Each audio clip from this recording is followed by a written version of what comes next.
it work? Did it work? Where am I?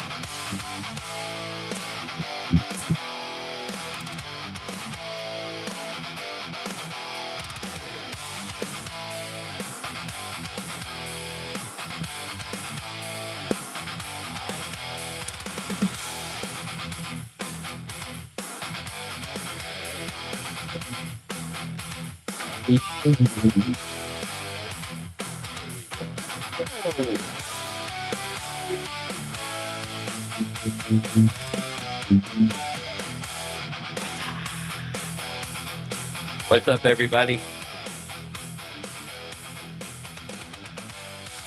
A little late today.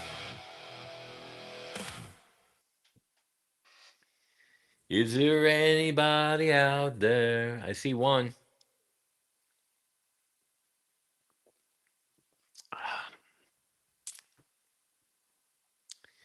Let me put this on, and I might can see the comments a little bit better. We'll go in here. YouTube live chat. Let me do my settings a little bit brighter in here though. Let's see, settings. Give me 1 minute. What's up, bro? What's up? Display. Let me get that display up, because you know I'm fucking blind. Where is it? Oh yeah, that's what I'm talking about. Light it up, baby. Let's see. That way I can see everybody. Comments, because sometimes I can read from there. I think so. I think we got something going. Let me put that in here without damaging anything. Let's see. We can push play on there. Think that'll go, right? That might be. Let's see here. Did I fuck it up already? Probably. You have the video and audio. Yeah. Let me do this though. Just go back into here. Click on the live. There we go. I don't know what that was about, but we'll get it right. Oh, don't hit the iPhone. What's up, everybody? Let's see. Tracking on the EVH. Oh yeah. Let's see.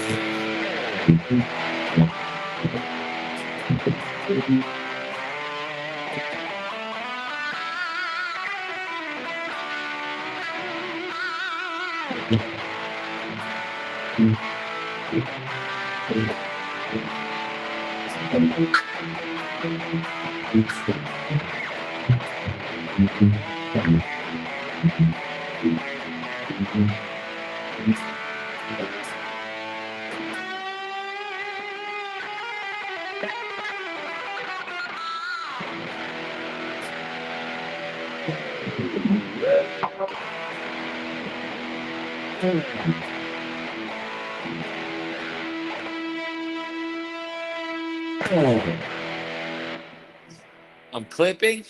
Well, I got the gain cranked. Here, let me turn this down a hair. Check. I can check. Let me check my settings real quick. Settings. Maybe it didn't stay. Settings, audio. Scarlett's on. Oh, motherfucker. There you go. I don't know why I have to change it every time. It should be good now.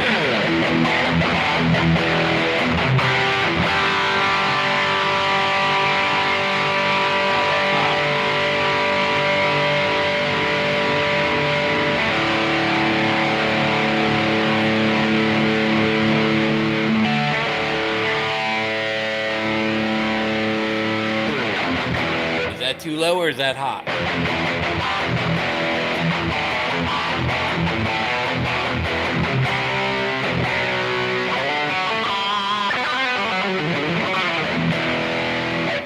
Does the guitar need to be louder? It's a Charvel, bro. That's Fender. Charvel's Fender.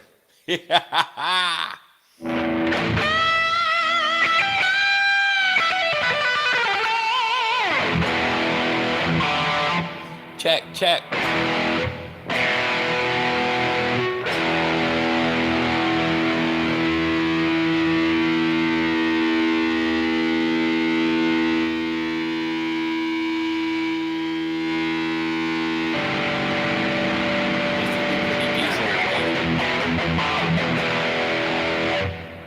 Turn the vocals up a little bit.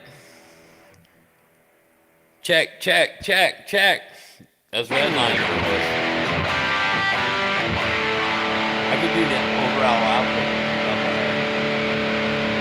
Check, check. Too loud or good?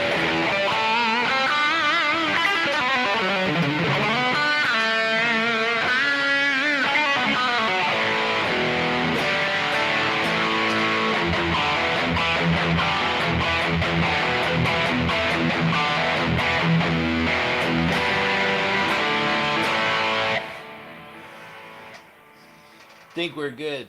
Yeah, it's the Charvel, bro. It's the so a lot of people don't understand all that, but we'll get into that. I'm sure some people. I'm probably gonna have a snack here or two, a little beef jerky, straight from Fender. Um, so I don't know why that's up like that though, but let me go back on there.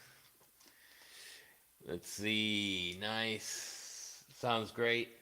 The hat's the loudest thing. Less chorus. More cowbell, less chorus. So, yeah, a lot of people don't understand this whole Fender thing, and you got a lot of dumbasses on social media talking about it. First of all, the cease and desist letters aren't going to who most people think it's going to. Here's what I don't understand. Rhett Shull worked with Fender. Why not call him?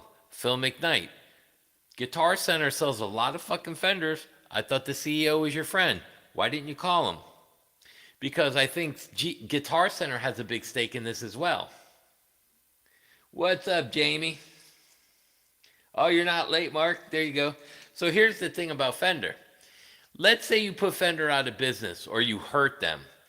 They're also EVH, Charvel, Gretsch, Presonus, Fender, Squier, one of the biggest. If you actually hurt Fender, you will knock the entire economy in an off balance all across the world because they make 1 million guitars. They sell 1 million guitars a year. What will happen is you're going to hurt Charvel, you're going to hurt EVH, you're going to hurt and here's the problem with this. These guys are talking about these mom and pop shops that actually stole some of this stuff identically, right? Tim Pierce, I'm going to have some people hurt. You're going after my friends. Well, what happens when you guys all get together and conspire to fuck Fender and millions of people lose their jobs? Then you were part of a bigger fucking problem than when it started because you escalated into a huge fucking problem. These people are fucking stupid. Do I give a shit what Fender does? No. I don't have a stake in the game in the Fender company. I don't own stock in that. So let them do what the fuck they want. I don't give a fuck. That's my opinion. I don't care what Fender does. Well, here's what I suggested to Fender today. Why don't you start a class action lawsuit against YouTube and all these people in conspiring to without the proper information as a defamation lawsuit, and then take all their fucking income away? Then those motherfuckers would cry, wouldn't they? Yeah, it isn't just guitars.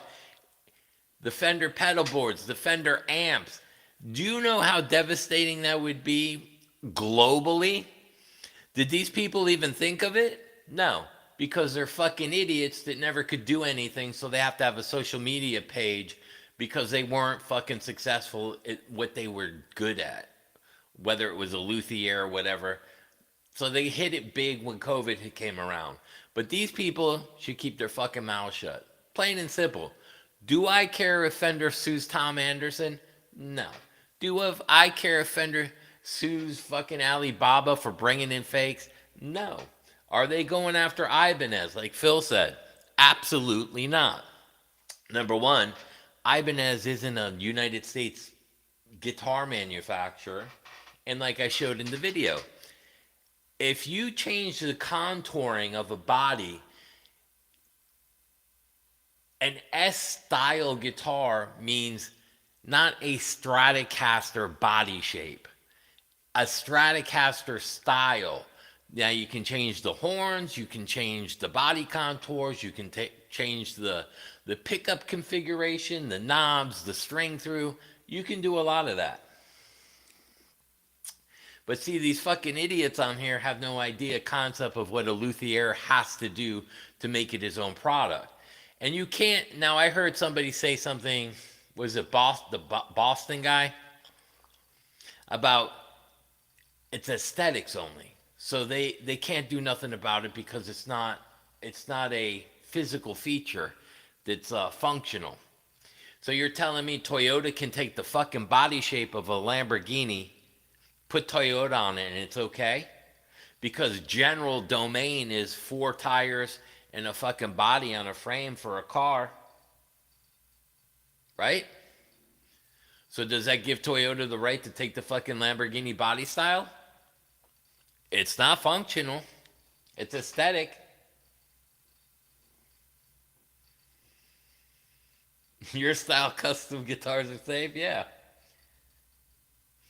LSL should be fucking drove into the ground.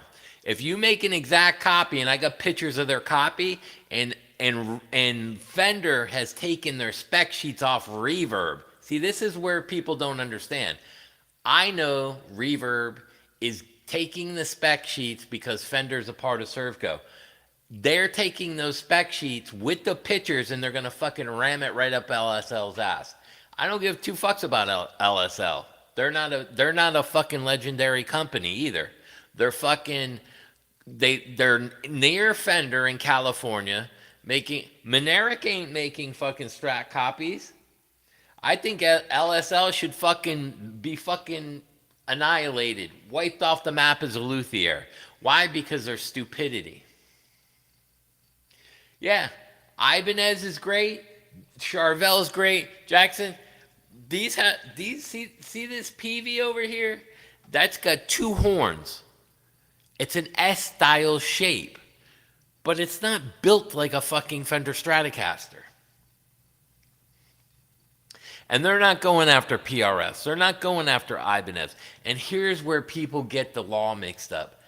Gibson won a lawsuit against Dean about body shapes. The SG, the Explorer, and what else? The Les Paul. They were deemed a counterfeit manufacturer by law under copyright because of what? Not functionality, shape. Fender's going to use that lawsuit in their favor. Watch me. All these people out here that are crying about this are going to be in a world of shit and they're going to lose all their Fender. If you don't like Fender, Corda, Tim Pierce, all those free products, Rhett Show, fucking give them away. You want to set a precedent? Give all your shit to my people.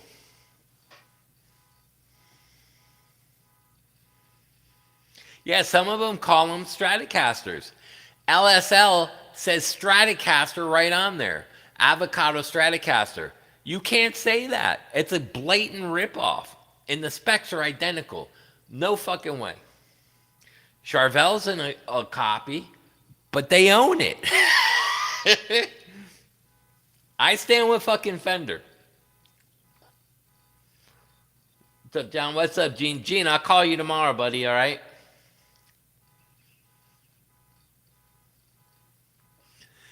And here's the whole thing. The reason why they're using copyright is because of not just art, but because sculpture falls under art. Sculpture. Sculpting something is an art form. Sculpting something out of wood is an art form. What doesn't Philip McKnight and everybody understand that? Tom's stealing my car? You heard it?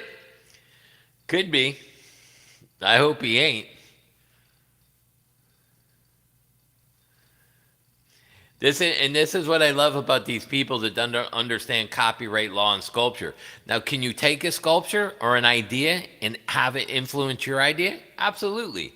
But all these crazy fucking people that are crying about AI stealing their lyrics are the same fucking people that were bitching about AI and now they're against Fender. How is that?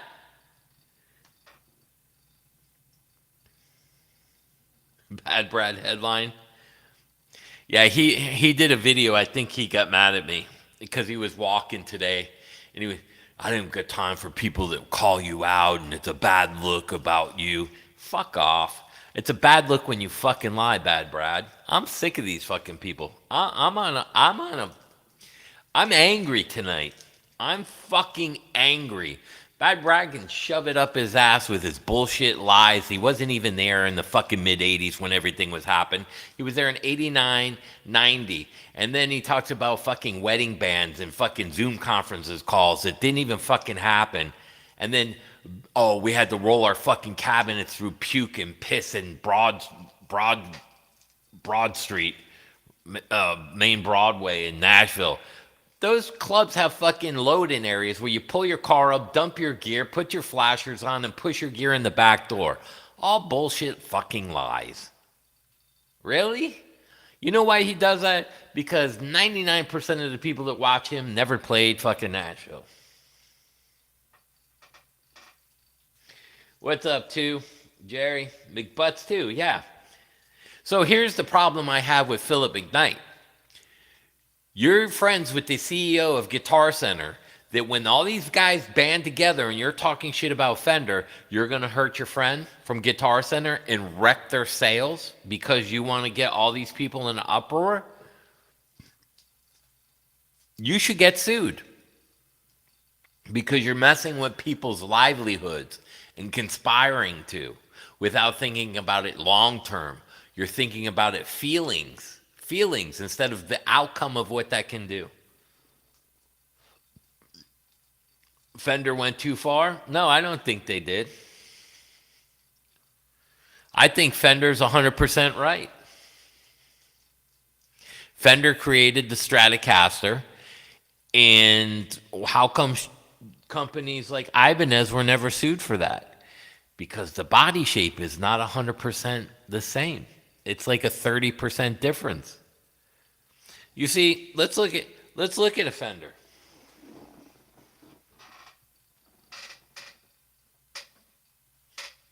You think I'm gonna give this fucking guitar up? Fuck no.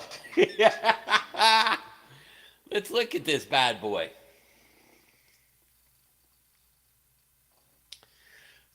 Square pocket. Square.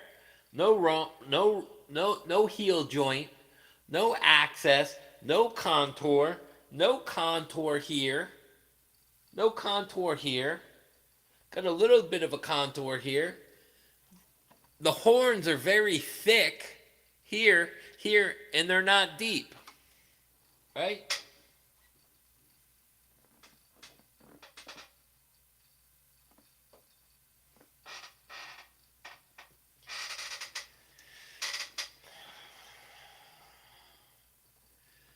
Completely fucking different. Completely different. This is not a copy. This is an S-style RG. Why is it an S-style? Because it has two horns. Look at the depth of the horn. Look at the horn shape. It's got string through. It's got a heel contour on the pocket of the neck. It's got a contour up here that comes high up on here. This is at best 30-40% copy.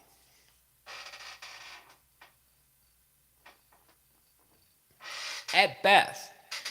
But if you're LSL and you're making an avocado green guitar with a volume, and a tone, the same pickup guard shape, the same angle on the pickups, the same metal bar on your Telecasters with the same volume and the same toggle switch, and your specs are the same size, you have a problem. You're getting aroused.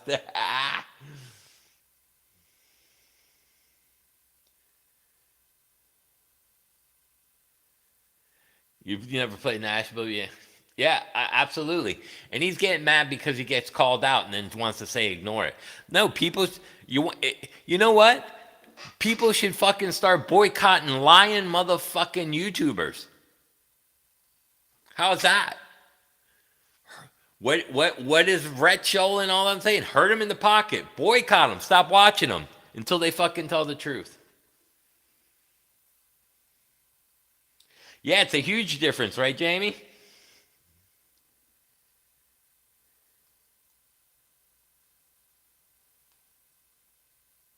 Yeah, you got to change the look enough. And here's the thing.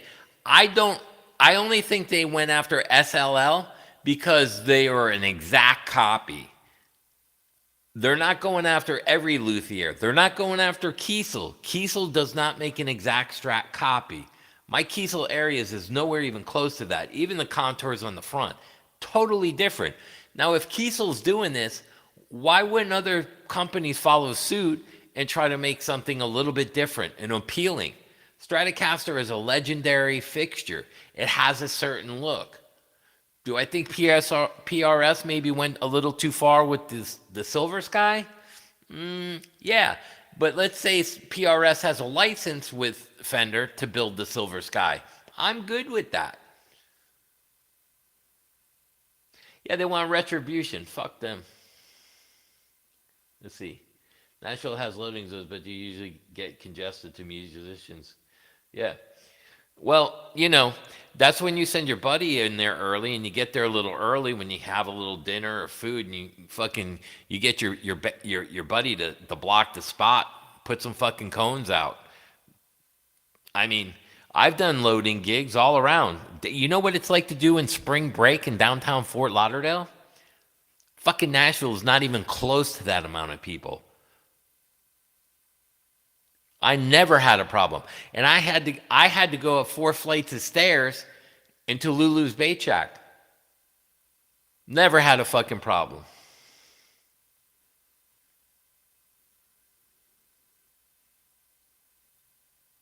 None of the electronics don't really matter.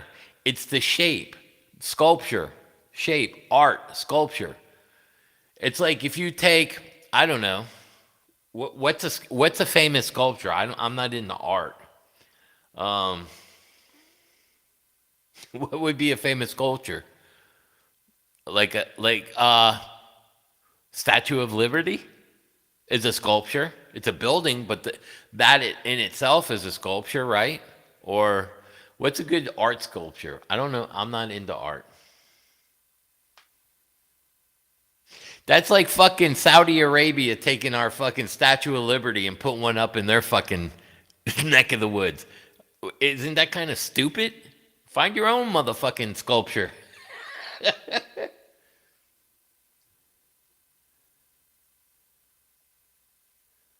Yeah, Charvel Jackson, they're for sure not. They're owned by them. Evie, same thing. Peavy's never sued Fender. Why? Because they have an understanding. They work together. They're not going behind each other's backs making fucking identical copies.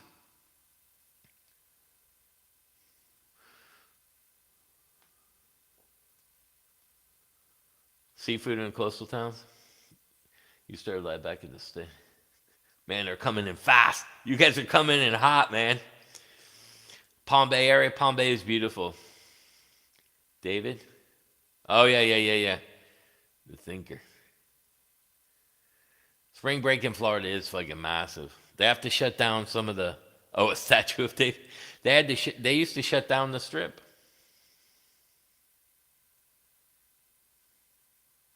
Oh, you just did the lesson on triads. I'll check that out, Steve. Hi. Yeah, David is better. The thinker. Oh, I see now. There's Riley. You have to redo it? No worries. Yeah, I just get, you know, and again, why are all these YouTubers banding together? They don't have any stake in it. Why are you sticking up for a fucking company like LSL that's fucking selling $3,000 or $4,000 guitars? Oh, wait a second, because you guys get them for free. I get it now. Tim Pierce, you get them for free. I get it. Piss on everybody else and fuck them so that you can continue to get your free fucking gear. Oh, now it all makes sense. Oh, the golden Trump statue.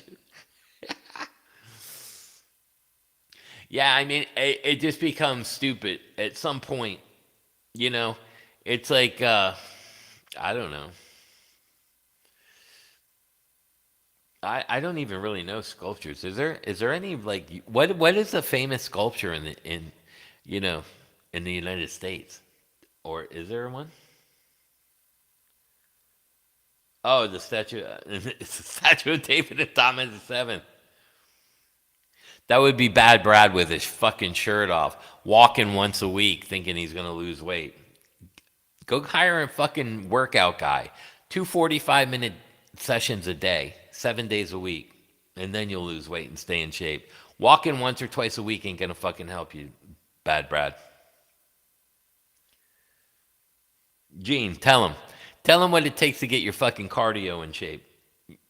You're a beast, bro. Yeah.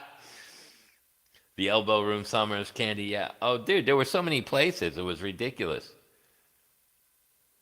To get standing up for the little guy against evil corporate. These fuck, yeah, they're they're kind of like communists. You know, it's like I Gibson. What are you doing helping Rhett Scholl when Fender paid Rhett Scholl, the trust fund baby, to do some Fender stuff because he's a big social media guy with 100,000 subs, 200,000 subs, and then he fucking turns on you. That's who you want representing your company? A fucking traitor? Or a fucking Tim Pierce? A traitor? Fuck all those guys. Let them go pay for their fucking $3,000 custom shop fucking Fenders. I do. Maybe they'll appreciate what Fender does more. That's a concept. The history of Fort Lauderdale. Yeah, bro. I love Fort Lauderdale.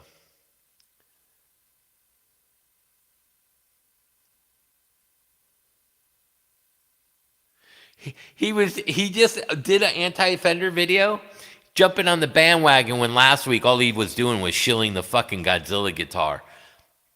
What a piece of shit. What's up, Mechanic Jams?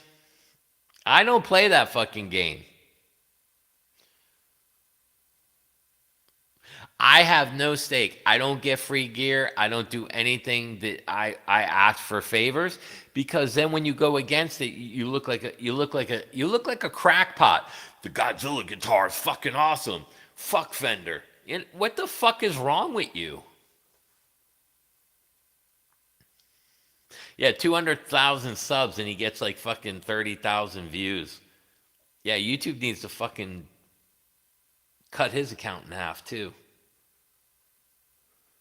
Getting greasy? Yeah. Yeah. The Chinese been stealing our fucking... They got all the fucking spec sheets. China's got all the spec sheets. They make everything, China. And that's funny. How are you going... This is the thing that kills me, right? If a Squire is made in China, right? It's probably made on the fucking same machine as a Harley Benton or the fucking fakes. Why would you say Fender's quality went downhill when it's made on this, and then you're gonna promote the other fucking fake guitar when the Fender is just as fucking good? It's the same fucking guitar that's made on the same machine. Fender's quality went downhill. From what? They're made on machines now. What, the machine's fucked up?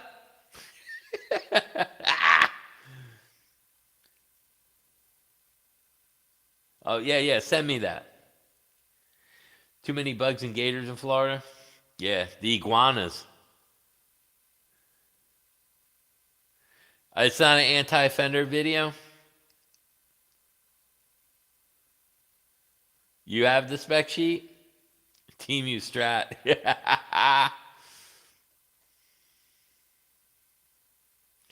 Oh, really? Guitar World is? The Bad Liar Brad Fender video. Just talking circles, yeah. I'm never gonna go on here and talk shit about Gibson, that their quality sucks and they're a bad company. I don't care what guitar company it is. I'm not gonna come on here and just say they suck. Why? Who cares? Go buy something else. Move on. It's none of your business. What business is it of Tim Pierce, or what business is it of Rhett Shaw? It's none of their fucking business. All it is for fucking clicks so they can keep their viewer count up and the money flowing. And then they're going to ask for Patreon. Contribute to my page. I got to pay my internet bill. Shut. These guys are ridiculous. And I'll tell you what. Type in, when you're done watching this or tomorrow, type in YouTubers going broke. There's a whole thing. People are getting their fucking salaries cut from $25K down to $2K. Go get a real fucking job. This ain't a job. I'm sorry, Bad Brad. This isn't a fucking career.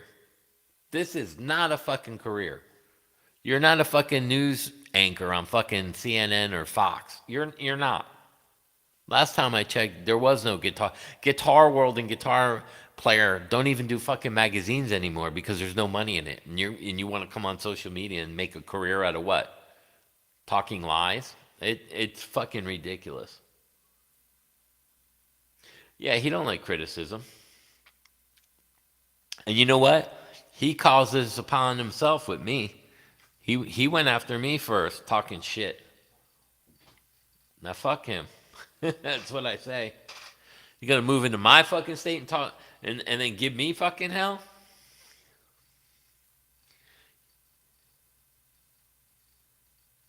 Did I sound like Hulk Hogan? Check out this fucking yo brother. The Velvet Hammer. Somebody do an AI skit with that. Yo brother, the pythons is 27-inch pythons right here with Mr. fucking Velvet Hammer Godzilla.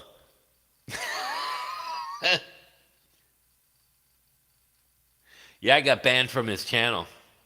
Brad banned me from his channel. I can't even comment.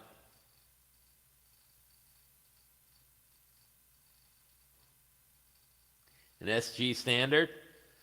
I'm partial to SG. I could go either way for that. You know what I mean?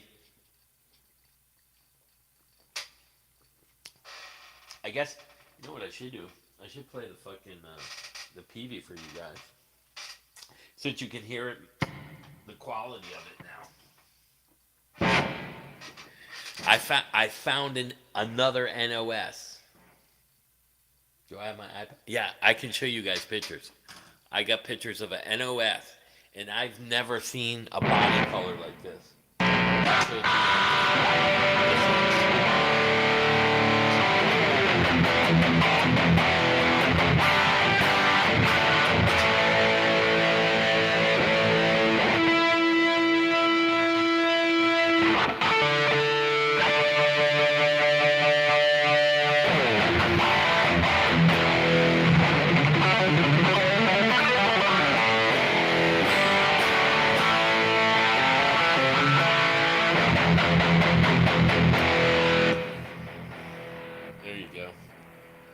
PV, baby. Look at that. Not even a Fender copy. And here's what they do. So PV has this access is a little different. They did the routing on the body different. They did their contours a little different. They even mount the pickup cover on top. Let's see. Same thing with this guitar, right? When I pick this up, I don't even think of this as a Fender. This to me is a fucking RG.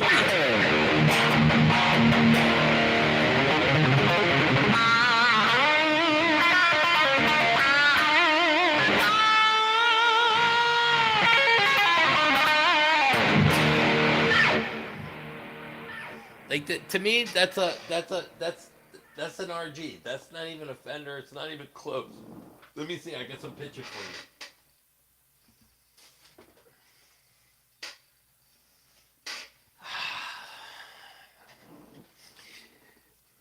I feel like going for a run, but I'd probably end up in the hospital.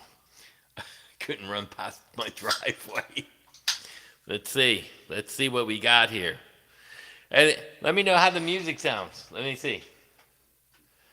Let me see if I hooked my recorder back up.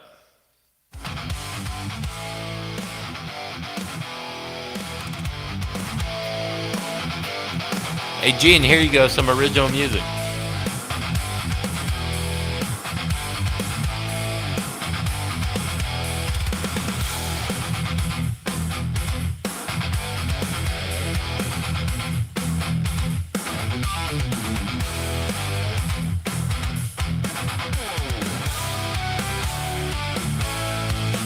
Does the music sound good? Flip me horizontal. Let me see what that does.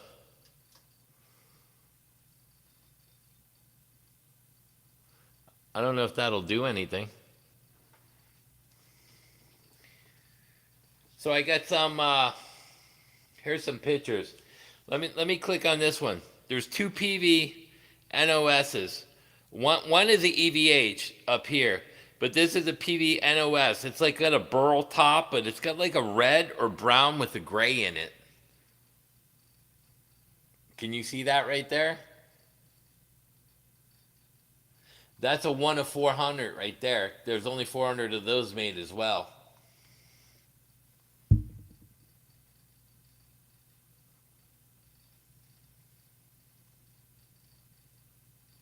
The music's playing forward. That's good, yeah.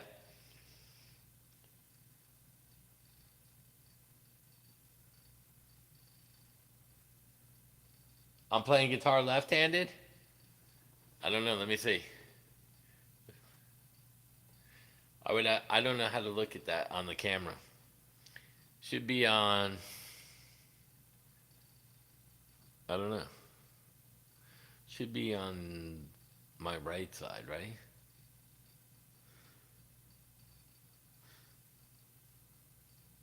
I don't know if I can go to that. Oh no, that's I flipped it horizontal, so now you get a bigger picture, wider. It's a wider picture. So there you go. It's weird because when you flip this, it doesn't really do anything. It just does a smaller picture, and it just keeps it but horizontal. But now I can see on the iPad, it is bigger now. Yeah, it's backwards. You can't do a mirror flip on this through Restream. I would have to fix that in their settings somehow. Yeah, I'm mirrored. Because I don't really play a lot of guitar anyway. But so this is the guitar. Let me show you that up close. If anybody wants an NOS PV, that's the one to buy. That's in Davie, Florida at MAE, Music Arts Enterprises.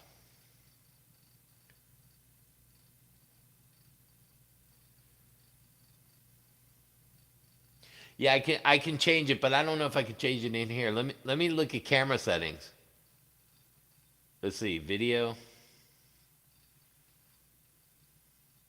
See, it won't let me. I gotta flip it back. See, it won't let me in the settings like that. Hold on, hold on. Let me flip you. Okay, let's see. Settings, video, mirror.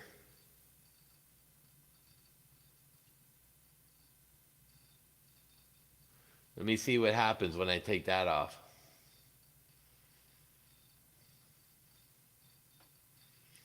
So it's got mirror off. I don't know what that does. Whoops. Makes me drop my phone. Now I can't get it back in there. That's what she said.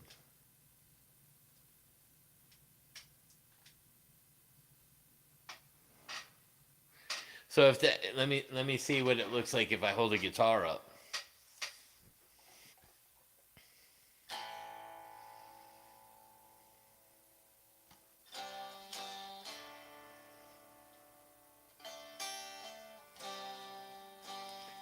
Oh, the Superman was a giveaway? Let me see what the guitar. Because I could tell on my video instead of this. So that's right now. Now I'm correct. There you go. I had to flip it completely around. There you go. Yeah. I'm getting better at this shit. I'm getting better. Yeah, my earring's not in the right ear. It's in my left.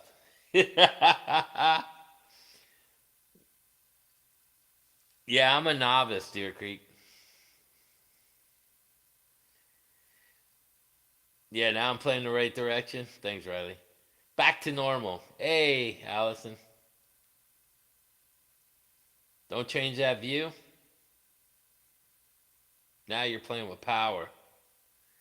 Send the bill to Tom. Yeah. I'm going to send him that fucking pedal, the drunkie.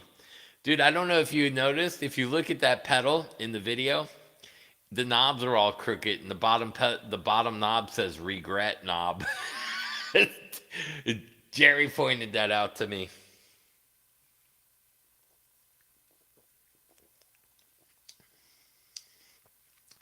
I think it is stereo. Let me see.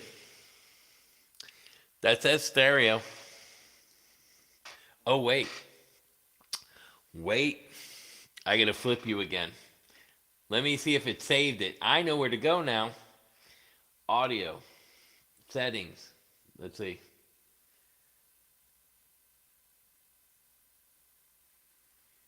Let's see. Recordings. Embed stream. None, none, none. Video, general, audio.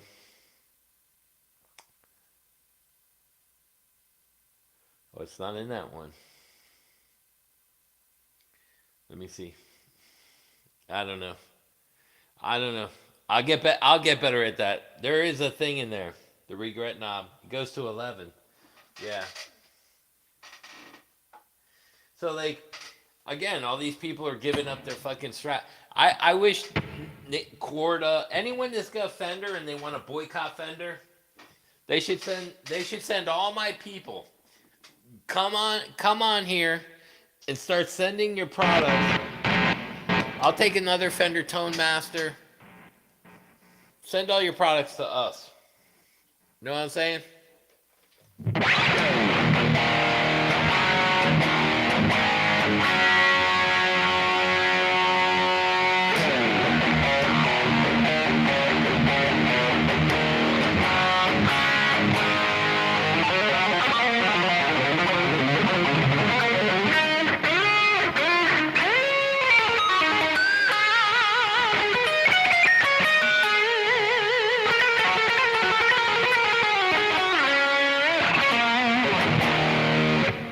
Send me all your Fenders.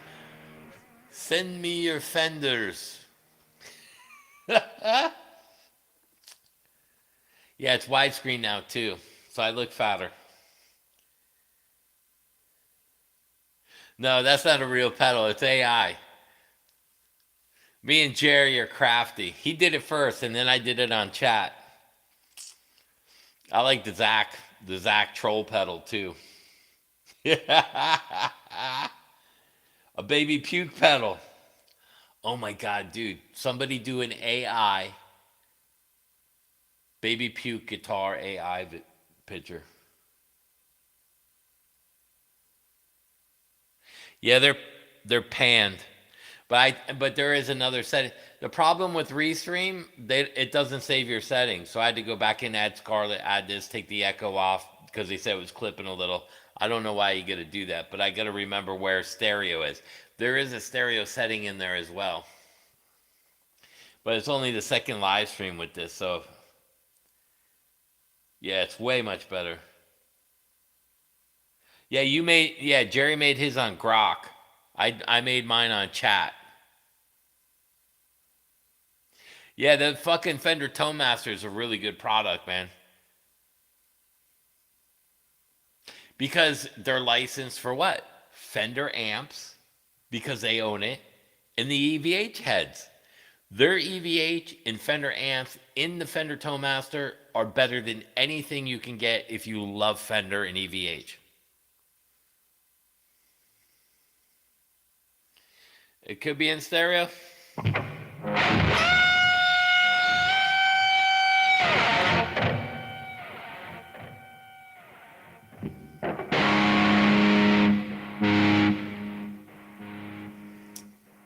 Fender, God, fuck no, Fender fucked me up. 2 volumes. I hit the wrong one. Nothing's happened with Fender yet. They sent out cease and desist letters to a couple companies like Tom Anderson and LSL because they're making exact copies of a Fender Stratocaster, and they're even using the name Stratocaster, which by law is a violation to me. Now, Fender's not really screwing with Ibanez, and everyone knows S style body. That's a Stratocaster style body, kind of like a car shape. You can make whatever car shape you want as long as it's not an identical copy. There's only 4 wheels, so you can't claim the 4 wheels or a frame, or everything has to have a certain amount of front windows, back windows, side windows. You have to have a lot of the same stuff. But the body look, the shape is copyrighted under art, even on a car. So a car is patented with certain things, but the copyright goes to the shape. Yeah, I mean, Fender's the one of the best guitars you can buy.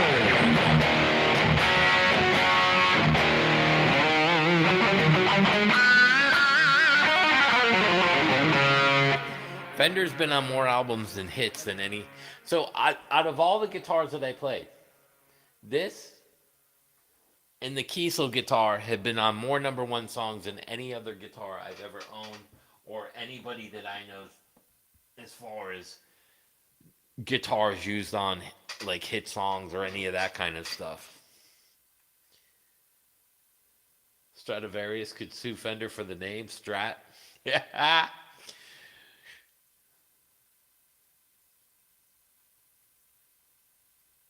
You didn't know what happened to Cakewalk? Yeah, and some other guy was talking about how SWR, you remember the bass amps? How Fender destroyed SWR. It was a clickbait. So here's to show you. It was something history of industry, something like that is his channel. So he comes out with this Fender thing, and the title said Fender destroyed SWR, and they had a picture of the amp. He's going through the whole fucking thing, and he doesn't even tell you the Fender bought them and just fizzled them out. This is why here's another thing that a lot of people don't know.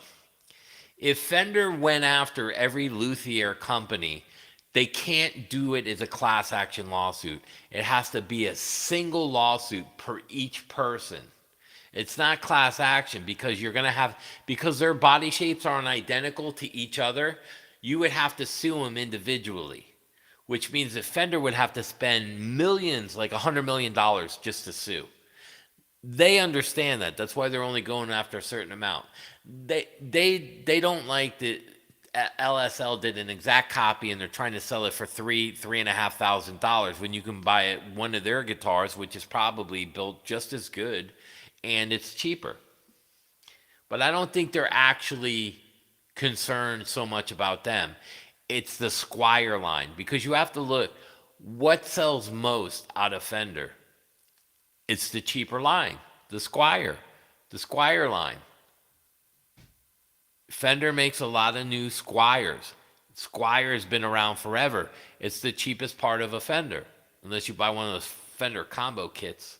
But I mean, they're trying to protect their low end guitars because that's probably the most sold out of worldwide, just because of the price and the amount of beginners. Because let's face it, most people don't buy those high end guitars unless they can play anyway, or you're a dentist, buying baby pukes. Play a guitar now? Which one?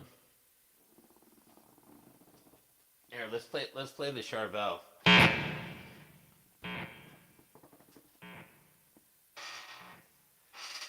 But yeah, Fender owns a lot of companies, including Gretsch, under Surfco, EVH, Charvel.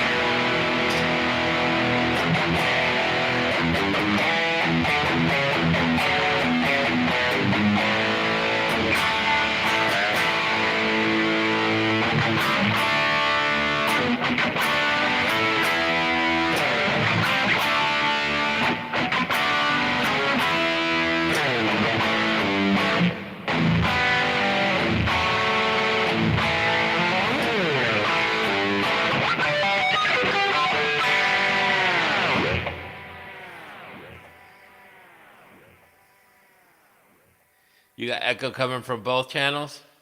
Nice.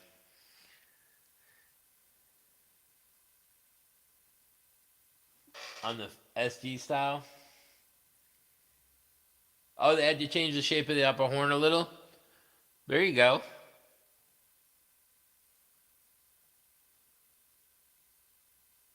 Yeah, the P bass is on a lot of records. Absolutely.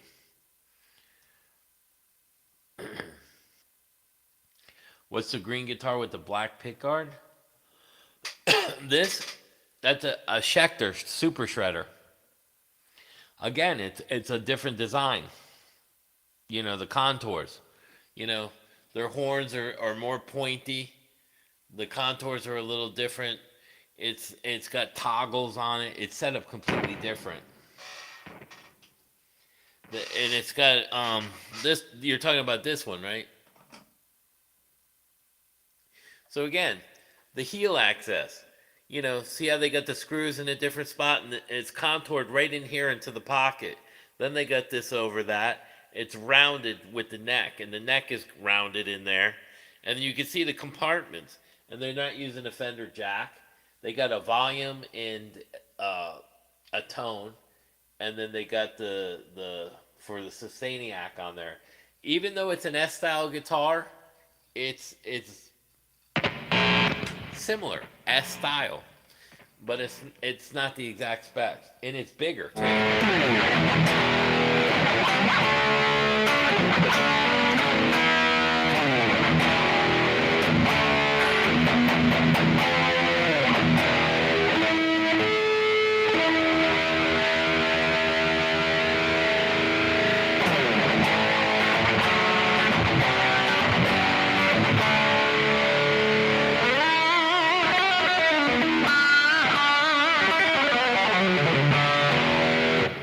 Great playing guitar. Now is Fender going after them? Nope. Nope. Is Gibson going after ESP and their EC1000 that's the same shape as a Les Paul but different, thinner body? So that has a thinner body as well. It's not quite as thick. So like if a body is like 1 3/8, they might have did 1 1/4 by reducing it by 1/8 of an inch. So when you reduce the actual thickness by 1/8, what percentage is that off the guitar? 25%, and then you do a couple contours, you're at 40% difference.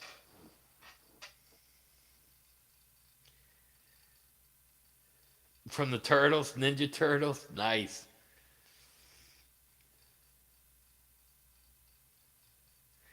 Oh, the neck, you would want the dark rose. To be honest, I prefer maple. I almost bought a what did I almost buy today? Let me see if that doesn't. It's called a contemporary. Let me see if I got a picture of it. I believe I do. I believe I do. Let's see. Here's some more guitars. Here, this is my buddy shop. Let me see. This way, up. This is a MA Music. You can see they got some really cool guitars in there. They have that. They have the Nick Johnson in there. They got a couple Schecters in there. Can't see what I'm doing. Let's see. Where's the Nick? There's the Schecter Nick Johnson at the bottom. But gotta go that way. It's like a whitish one. Oh, here it is. This is the guitar I almost bought today. I'm working on them giving me a good price on it. It's a Squire, contemporary Squire. It's metallic. It's a metallic burst. So why am I gonna fucking? It's got a roasted maple neck. It's a metallic burst. Look at that fucking thing. I'm gonna buy that bitch. Yeah. And I'll show you another guitar I looked at that was kind of shockingly good looking to me. Let me see. This one too. This is a Squire too. Let me see. Can I see the whole thing? It's like a metallic. And let me see if I could do the whole did I get a whole picture of it? Yeah, somebody said that don't look like a Guitar Center. It's not. It's called MA Music, Music Arts Enterprises in Davie. They got a lot of nice stuff in there. As a matter of fact, they had what was I looking at? They got a 15-watt DSL head. They had an old Line 6 Vendetta 212 combo amp that I almost bought as well. Um, I am gonna buy this burst though. I really like that. But like on their walls, man, I got a ton of pictures from them. And I'm gonna see if I asked if, hey, can I do a live stream in here? I play some of the guitars and just set up and do a live stream right from the store. People can ask, hey man, can you play that guitar? I'm interested in that guitar. It's my buddy's shop. They might be able to give you guys some good deals on that stuff too. Just remember, I get 10%. No.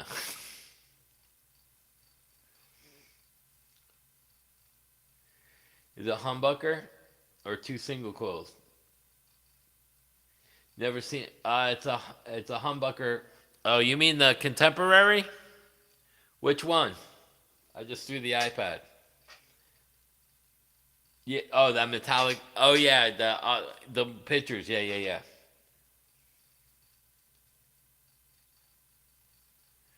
Schecter's awesome. You love MAE? Yeah, it's a great store, man.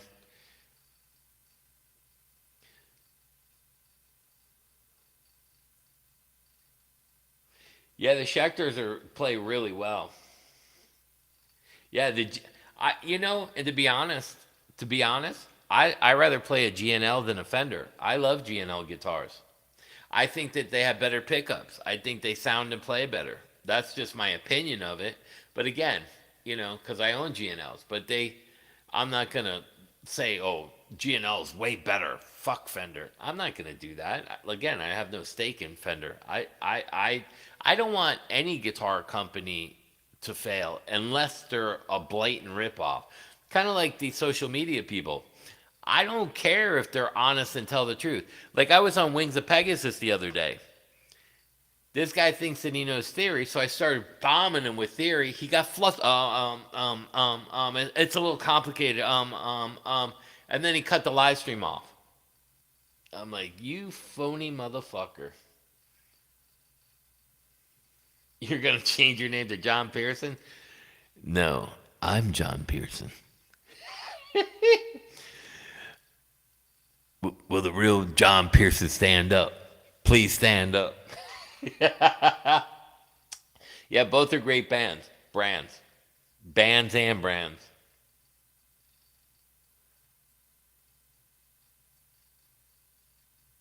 Oh, the top music attorney. I caught her in some lies too. I sent her a private email. I said, "You just flat out lied that Suno got sued, and they did not."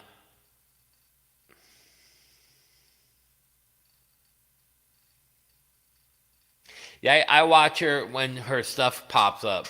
She'll continue to lie, and I was on her channel the other day on her live stream, hammering her too. That one peep. She saw the comments. I see her looking over. She don't want nothing to do with me either. Yeah, these are how if you're so busy and so good at as a music attorney, why are you making videos out of your fucking attorney's office? You got mics and cameras set up in an attorney's office. That makes me to think that you're not that busy at what you do. So you must not be that good, or you don't have a lot of clients. And all you do is shill your own stuff on YouTube. Now, I ain't got nothing against shilling and making a living, but man, you got to at least be successful at something to show me to shill for you. Like if you're shilling your company, show us some fucking case law that you won. You know, I just watched another guy. I don't know if you guys remember the other day, Blue Belicious or whatever guy. Now he was recanting. I never said anything about the shapes, and I'm not saying the Fender is bad. Dude, that was on your fucking video. Fender is bad. Now you're backtracking because you got called out. Shut. These people are unbelievable. Yeah, she's full of shit. I can't wait till I go on tour. I'm gonna look these fucking people up. I really am.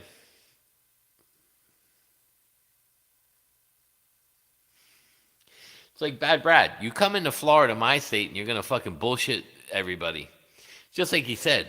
Well, I'm in my community. Everybody knows who I am. Nobody knows who the fuck you are. I didn't know who the fuck you were until someone told me to watch you. And then I started watching him. He was great. Then as he grew over the last 6 months to the year, he started changing. That's what happens with everybody. They start to change.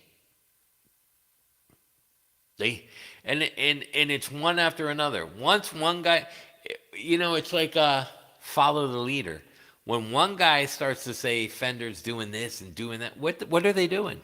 Cease and desist letters? It's not a lawsuit. It's not even the beginning of a lawsuit. They're just saying, hey man, you're making an exact copy. You should stop.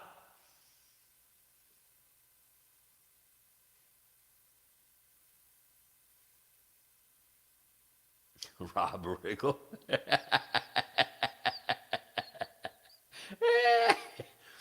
Top shilling attorney. She's like an ambulance chaser, but on fucking YouTube. If you need a music attorney, I'm right here. But don't pay attention to my videos with the disclaimers.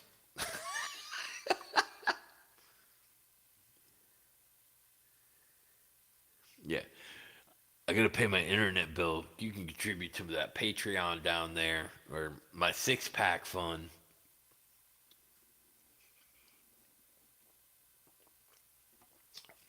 I can't afford Monster. It's like I haven't heard nothing from fucking Zach boy. I offered to pay for his college. Where is he?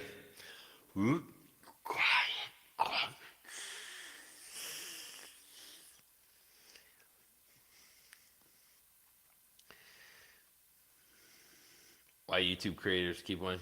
Yeah. I saw a video of a YouTuber who thought he was so entitled because he lost weight. He was at a McDonald's demanding that he didn't pay for his fucking food. I would If you were arguing in front of me over that and I was behind you and you were eating up my time, you ever see the wrestlers when they would clothesline somebody? Like who was that? The Ultimate Warrior.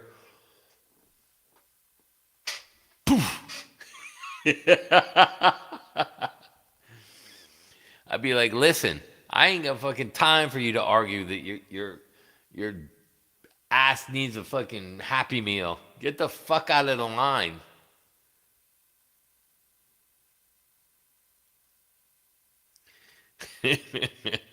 Rob Riggle.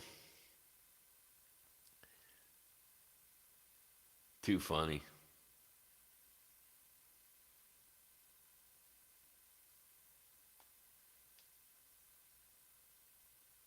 Then you could go to college. Yeah. Yeah. Well, here's the thing. Out of all the people to offer it to him, right? Me, the guy he wants to troll.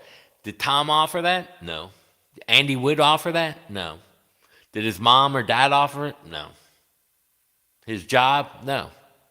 If he wants to go to MIT and he can get in, I'll pay for all of it. The fucking dorm, he don't even have to work. I'll pay for all of it. I'll pay a $500,000 to $1,000,000. I don't give a fuck. I'll pay him to go to school. And then what? Did all his friends say, Zach, you're so smart. Let's start a GoFundMe and get you into college. What's he going to say then? Nothing. He can't. Because it's the truth. Ain't no one offered him shit. Pluto called. Pluto? Told top shilling attorney to stop stealing the smallest world.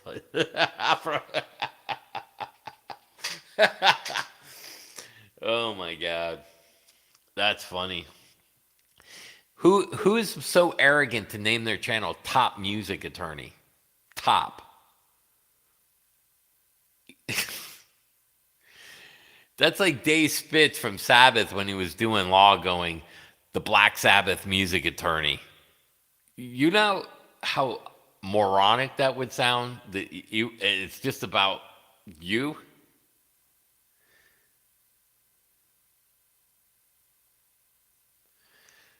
I can't believe some of the stuff that I hear. It's unbelievable. Your Honor, I'm Dave Spitz, Black Sabbath music attorney. She's a top music attorney, but I'm Spitz, the Beast from Black Sabbath. Her, eh. Could you imagine that argument? Fucking judge would be like, the fuck? It's like walking in and listening to Tim Pierce. Well, Your Honor, I was concerned about my friends. He's going after small companies. Fender's really pushing them really hard. Okay, Tim, but get half of YouTube to get fucking bankrupt Fender so that they fucking thousands of people are worldwide are out of jobs. That makes a lot of fucking sense. You just set the fucking Stone Age backwards with your fucking mentality. Oh, the Mad Karens.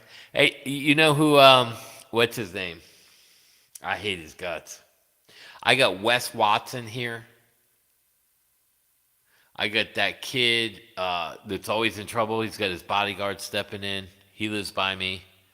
I got Kodiak lives by me. I got all these kids in trouble that live by me because they're arrogant and ignorant, and they got a lot of money and they don't know how to act. It's like someone winning the lotto and they go out and do stupid things with it.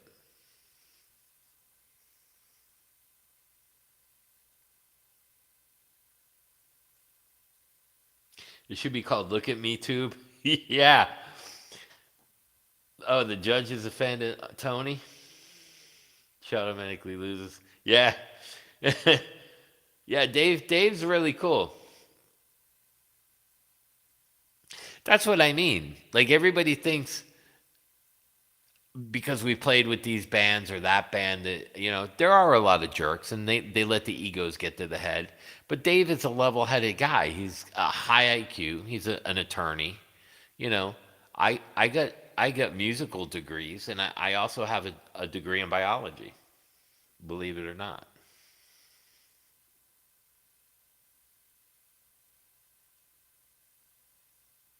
Calls their chain, and when they're just somewhat disappointed and not angry at all. What do you want me to break, Tom? Do you want me to break another dominant 5-7 watch?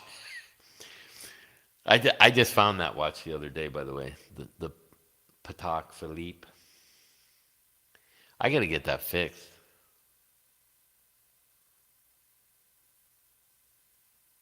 It should be the Angry Bird, right? The Angry Bird channel. No, I'd get sued for that, wouldn't I? See that fucking copyright law? It's a bitch. Gotta fucking find something different. What? The top. That would be a great name. Karen Attorney. Hi. Have you fallen? Are you a musician? Do you need help? Do you want me to take all your money and not get you signed anywhere? So that you're farther in debt than when you started with me? Because I can do that for you. Just call me at 1-800, take your money.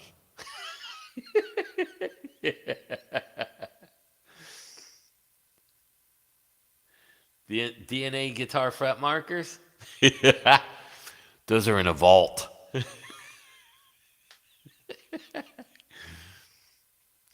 With the pedals.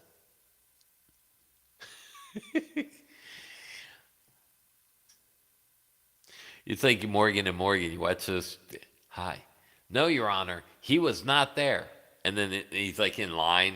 They pan back and he's in line. Oh my God. He's like at Starbucks and all these other places.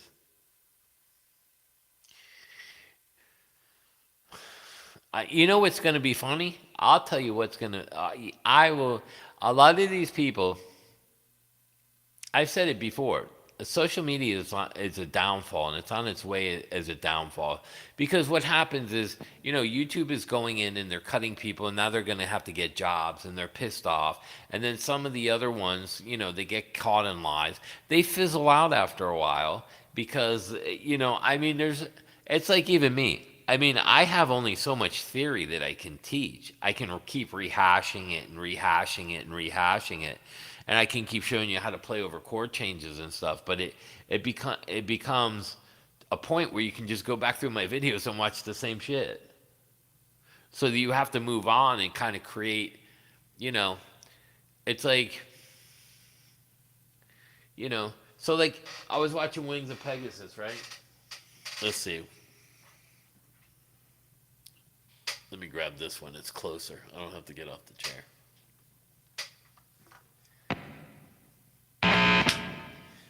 Well, when you're playing your minor here, and then you move 3 down, you're in your major. So that same scale, you're in your happy spot.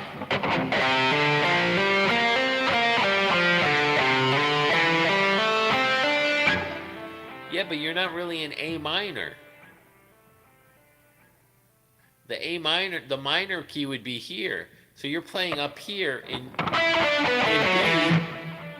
Your position's up here because if you're moving 3 back from here, this minor and this minor are together. So if you're moving them backwards here, what key are you in? You would have to look at G major and move it down 3. He's saying you're in C or something like that. I'm like, you're in F major.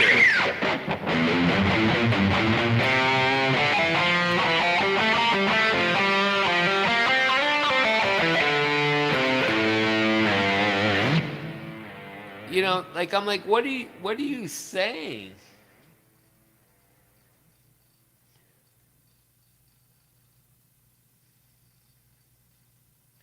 You say, in a world where copyrighted no longer exists, imagine in the same boost of creativity.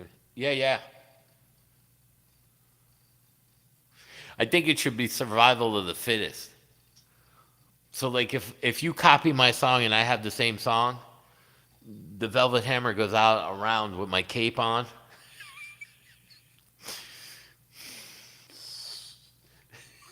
with what was that movie? Walking Tall. Walking Brad. Brad should have a fucking baseball bat with him. Walking Brad.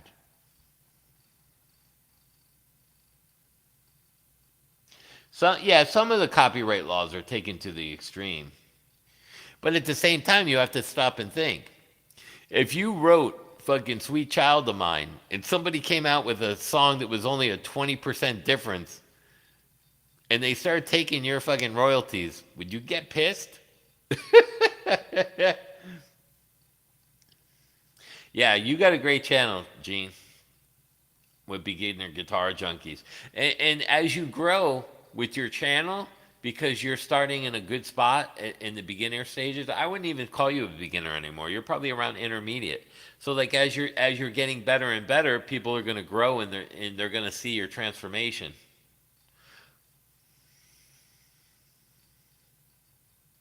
People walking down the street and pass by a bar and they get their stream taken down. Yeah, or car flat. Yeah. Yeah, yeah. Same thing. I did the same thing. You know me. I don't need the money. I'm not monetized. That's why I don't take gear. Like cuz I if I wanted to blast Fender, let's take it to the other side. If I wanted to say Fender sucks and fuck you and you guys are bullies and I'm not going to lose anything. You know what I mean? I don't have nothing to lose or gain by what I do because I'm not monetized and I'm not looking for fucking handouts. Yeah, there's no keys, only tonal centers. I like that. Hammer time. Down, down, down, down, down, down. Another fucking guy that went broke with 50 million. MC Hammer. Go figure. TLC. Type in broke artist. TLC. Another one. You know, Stevie B.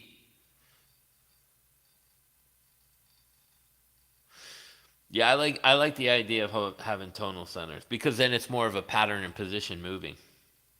Makes sense. Bad brother, it's hammer time. Well, I don't mean the thing should be protected. More about the intent and the quality. Yeah, I mean, and here's the thing: you can't copyright the guitar tone that Slash is using. You know, that's where it would become extreme. That's why I think the AI thing is ludicrous.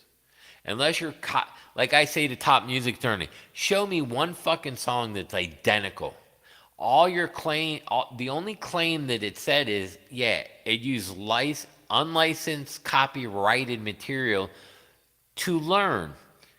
So if I take a Mel Bay book, which is copywritten, and I come on here and I go, well, out of the May Bell book on lesson 3, this is your scale.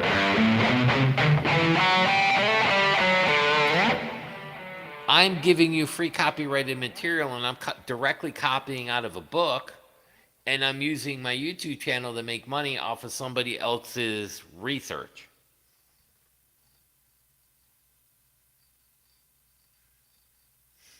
Of L mediocre. Look at all the hammers. You made about $1.40 last month. You're on the right track. That's $1.40 more than me. Where are you taking me, Allison? Where can we spend that $1.40? Oh my God. Yeah, that's another great example. Here's what I was saying. I don't. I might have been Steven. So if I put my other profiler, my other profiler is AI. So are you telling me if I made an exact copy of my Marshall head that Marshall can sue Kemper because I used their Marshall head on a record? Can they sue Kemper? Or can they sue me for using a Marshall amp on a record because they own that amp? Good question. I mean, that's when you start taking copyrights too far. Yeah, Tony Braxton, that was a sad story. So that's a great point, Gene. You know, can Andy Wood be sued? Telling you how to get fucking Eric Johnson's tone and showing you all the Eric Johnson riffs. Those are Eric Johnson's. Those are staple. That's his identity. That's his art. Because we're artists, right? So can Andy Wood get sued? Good question. Yeah, Tony was a sweetheart. Yeah, Ed Sheeran sure as hell. Yeah,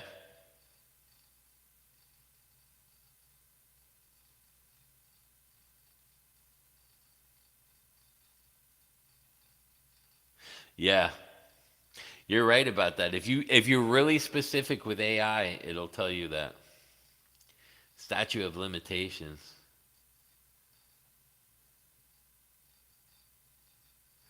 Yeah, but I mean, you can't copyright sound. That's one of the things that they don't allow because then that would put keep like there's too many different piano companies. So that sound the piano makes, you can't copyright the sound. Now, piano companies, a lot of them are very similar.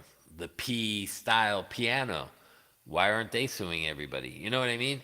I mean, if a lot of them aren't exact copies, but if you the baby grand, if you copy that exact, could you get sued? I don't know. But the actual sound that it makes, you can't. Like a keyboard company, reverb companies.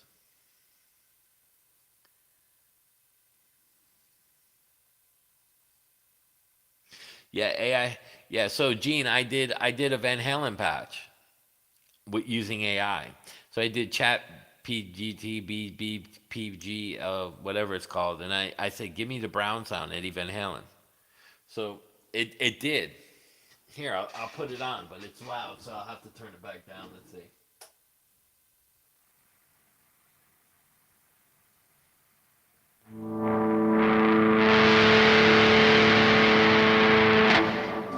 And it's a lot brighter and harsher. So this is what chat did to create the Van Halen sound.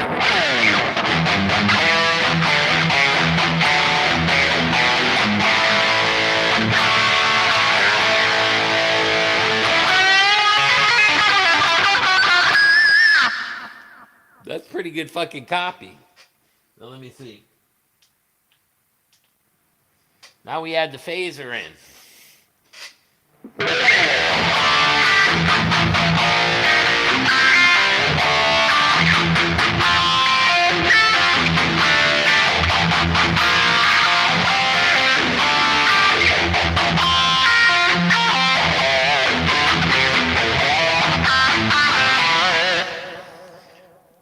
That sounds like Van Halen. Now we can even get it to sound more like Van Halen. We could use the PB. I haven't tried the detune on it. Let's see if it works. So is Eddie Van Halen gonna sue me? I'm using copywritten songs and material that I learned from. Let's see. Let me see if I can get this to drop.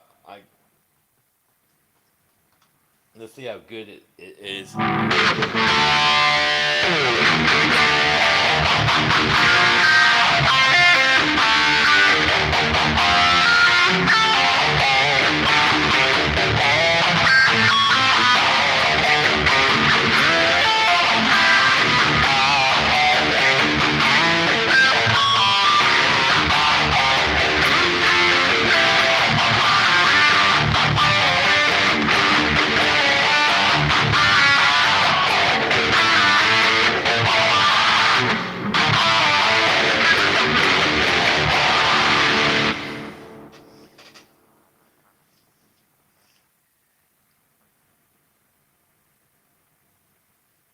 Yeah, this sounds really good.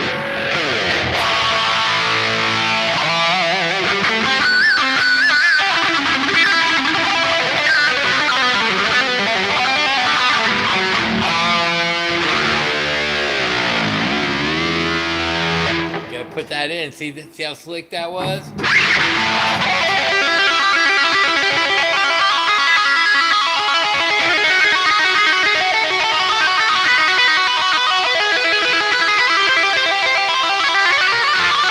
Whoops, whoops, whoops. I haven't played that in a while. Yeah, chat.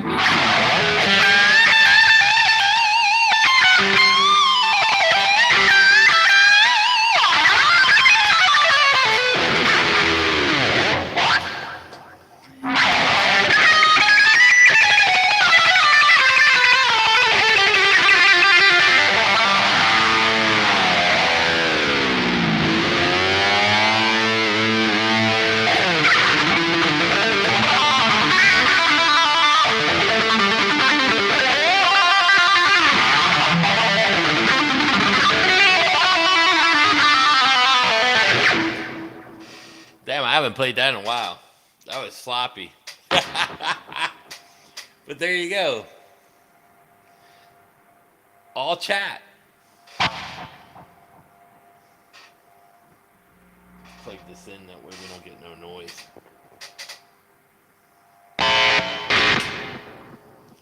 It's cool that you can mess around and chat will create that exact sound for you. Eddie Jit Boy. I haven't played Van Halen in a while. I haven't been playing at all, really. I've been doing a lot with the Social Security and stuff. I got to get back into playing. I gotta actually learn songs for the War Pigs thing. That's coming up soon. We're gonna have a rehearsal soon. War Pigs, Sabbath and Dio, and some solo stuff. Solo Dio, solo Ozzy. We might come up by you, Gene. You can get on stage. Thingvay's drummer. No pressure.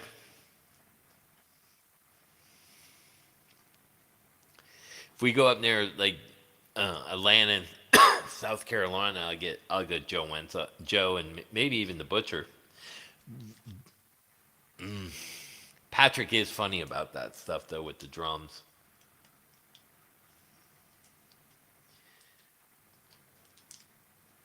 You get Riley up there. Riley, you play guitar? Yeah. Yeah, it's called War Pigs. So Dave's from Black Sabbath that I play with. Dave the Beast Spitz. So we revived War Pigs. We already got booking with companies all over the United States. And we're using my old singer that had cancer. That if you go on and you type in Hair Days, Days, or you want to see Joey, if you type in Joey Scar, Skar, and you type in Sweet Child of Mine, that's Joey.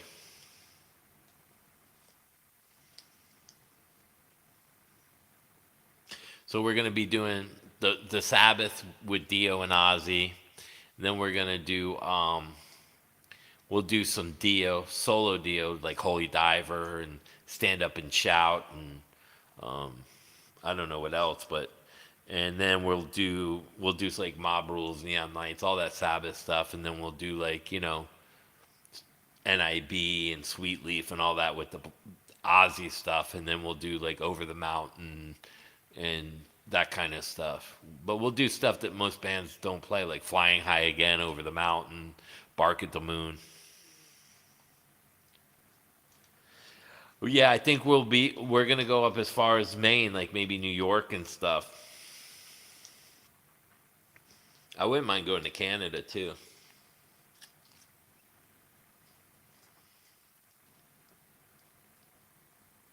Yeah, the Social Security office, I got another appointment. It's from my uncle. These people, I actually called Washington today. I could show you on my phone. I had to call Washington because I called DeSantis and I called Trump. I was so fucking livid when I came out of there. I can't I can't get a straight answer from them. It's nothing but the runaround. I want I wanted to smash the car. I was so mad I came close to smashing it.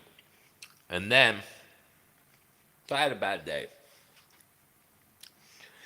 Then I come home and my wife is late with the kid from school because she had to pick him up. And he gets out of the car and he's bawling. I mean, just bawling. I've never seen him bawl like that. So I get out and I go, "What the fuck happened?" And she goes, "Oh, you ain't gonna believe this." I go, "It's almost fucking 3:30. What the fuck happened?" "Well, the paper you signed that you didn't want him to go to sex ed because he's only 11, they put him in there somehow and it freaked him out. And now he's really upset. He said he's scared." Man, my wife told the principal, she went to the principal's office and said, "You're lucky Chris didn't come." You are so lucky. He would have flipped. You would have had to call the police.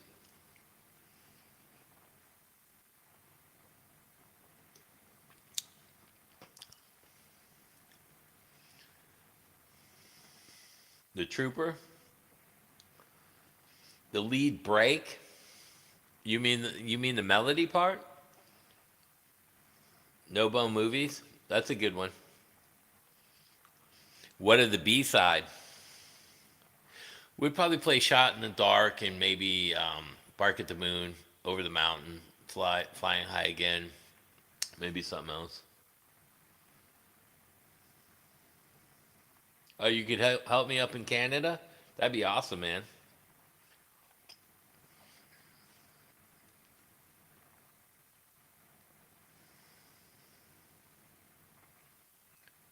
Yeah, he was devastated. He's okay now. Yeah, at least he knows he's a boy. And the other thing, he was actually, it kind of relieved me that when they start showing like the penis and stuff, I don't like that. I go, at least you don't like it. So I was like, that's a good thing. Gene Simmons? Let me see. Let me see. How far back was it? Let me see. Where's my cursor? Let's see. Oh no, what did I do? Stupid.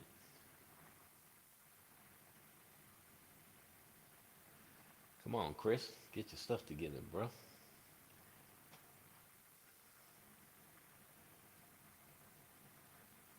I just took myself off the computer.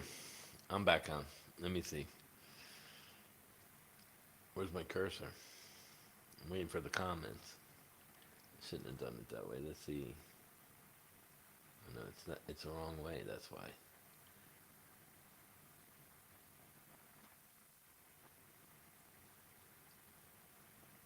Where is it?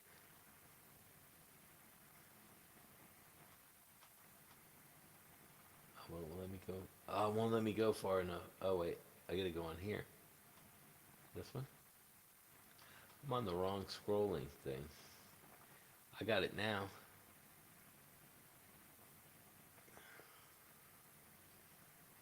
I don't see the Gene Simmons one. Wait, where are they? Hell yes.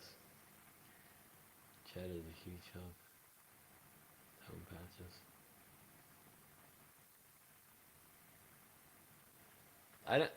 I didn't get to see your Gene Simmons comment. Let me see. Jerry White, Money Bags. Oh wait, is that it? You never had seen the ending of a famous singer too. Yeah, that's another thing. The Suno won't. You can't input names. I missed a whole bunch of stuff. What was I doing? Playing? I think so. That's funny and awesome. Musical. Dominant Seventh. Tom. I don't even have to look. Marty McFly. Eddie Jitboy. Beginner. I don't see your.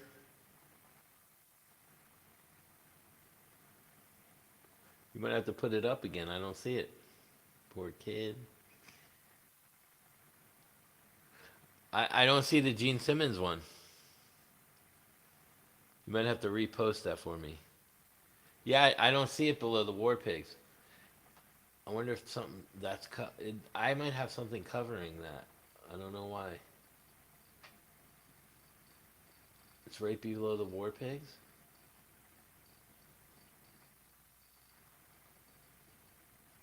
Poor kid.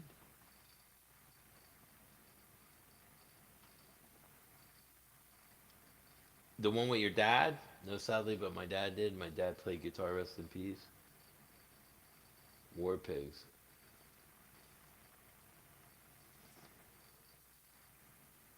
What are you saying? Your dad's Gene Simmons?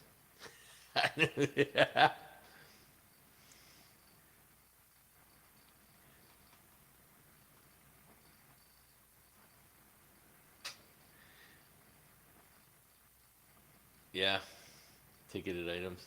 I didn't see it, Riley. I'm sorry. Can you post it again? Oh, she's leaving? I didn't see it. It's below the War Pigs. I missed some? She's leaving? Where are you?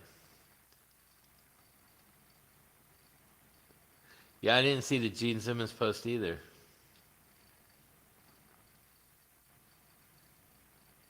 You just reposted it?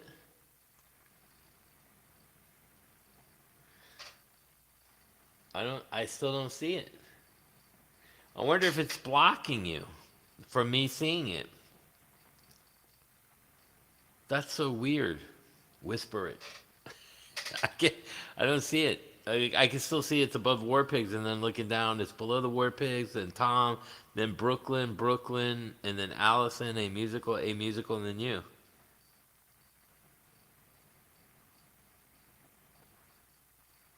Yeah, yeah, your posting ain't getting through. Maybe Gene's got a copyright on his name. Oh, oh. But Gene will ask me, ah, wanna rock and roll. Do I remember that? How does that go? Wrong tone, wrong tone.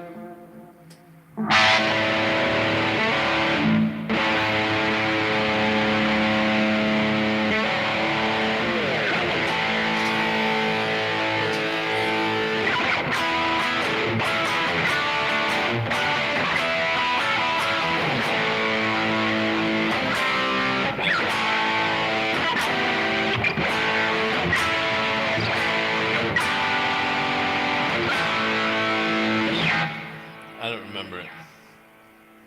Something like that. Oh, down, down. Oh, wait. It's coming back now. Wait.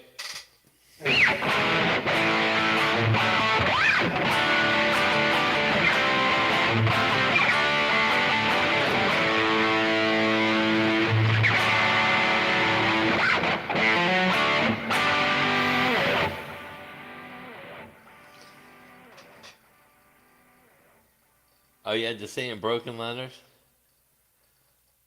Yeah. Yeah, it's spelling. YouTube censorship filters. Yeah. Sometimes if I post something like on a live stream, if I say a name, it won't go up. Especially on Bad Brad's page. The Velvet Hammer speaks.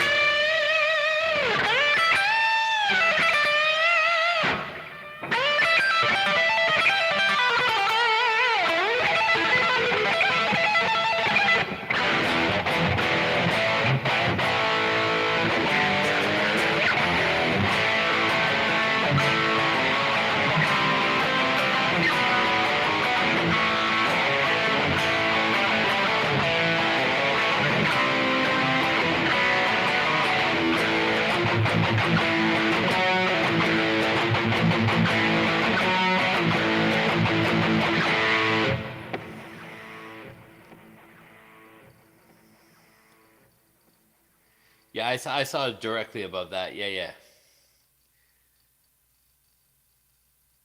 Yeah, you can remember? Dude, I haven't played Kiss songs. I played. When was the last time I played that? Oh, I had to learn that for when I played with the Aerosmith guys. With Jim for his set.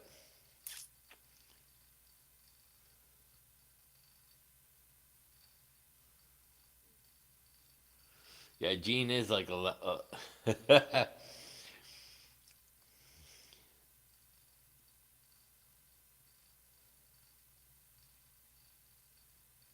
Saw Ruby how to teach playing 17. It was pretty fun. How he says everyone plays it wrong.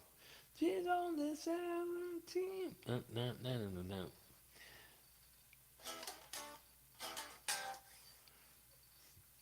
I never learned that one either. Really, you got me? I just won a copyright violation. I don't know if you guys saw my video. It was against Buckethead. Thanks, Jerry. I don't know if he's still here. Jerry was on a live stream and asked me to look at a Buckethead song. So I looked at the video, figured out the part, which I don't remember, and then I got a copyright strike. And I put it as fair use, and I explained that somebody asked me to figure that out real quick, and I did, and it was for fair use. And they said no problem, and they took it down. I just got the 45-day review. They took it off.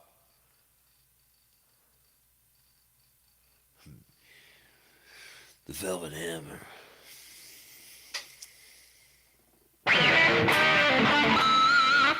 You know what's amazing to me is how all these guys that are coming out of Nashville, like Bad Brad, that don't fit into that category. There is nothing Nashville about them.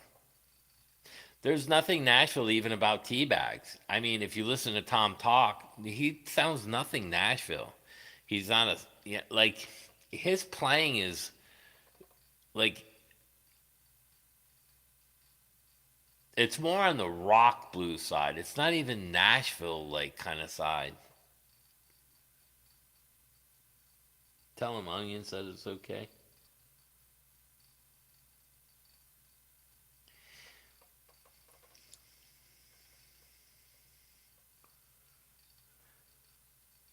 Does Velvet Hammer still have to whisper in the hope at night? My wife's sleeping. The Velvet Hammer's.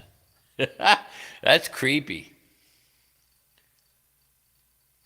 Steve, I don't know if Steve is still on, but I talk to Steven during the day sometimes. Even Jerry will hear me once in a while, but like these guys laugh the way I talk to my family sometimes. Stuff I can't really say on here, but it's funny. Doctor Love is good. I calling Doctor Love. I like Doctor Love better than Christine 16. My two favorite Kiss songs are Doctor Love and Christine 16.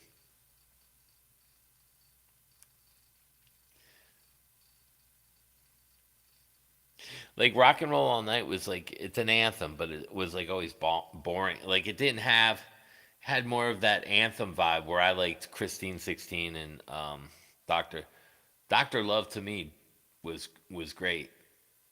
And then I liked certain things, you know, like Detroit Rock City, that kind of stuff. And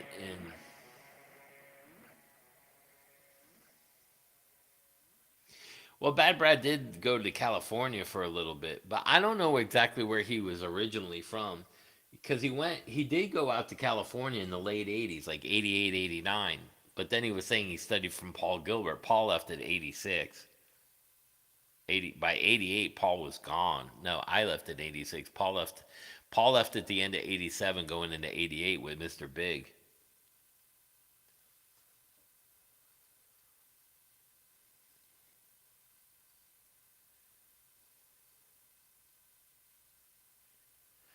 Cold Gin's good too. I like, yeah, they got a lot of great songs. It's Cold Gin time again. You know it's the time to get into the jungle. No, no, no.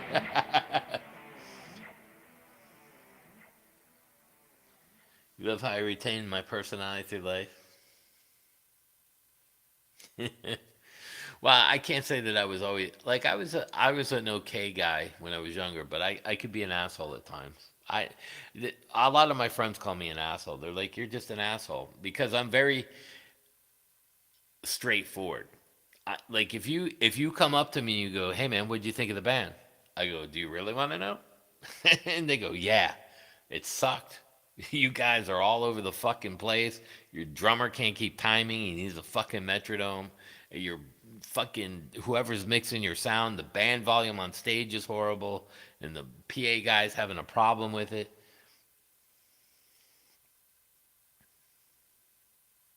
Strutter's great too. Strutter, you like my 7-inch leather heels. Strutter should be a great song for Bad Brad. Doing his walks.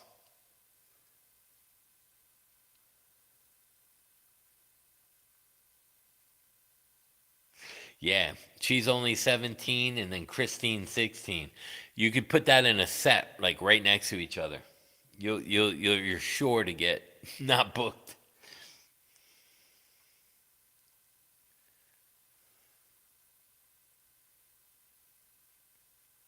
I cuss a lot. Yes, sir. I come from a black ops and a merchant marine.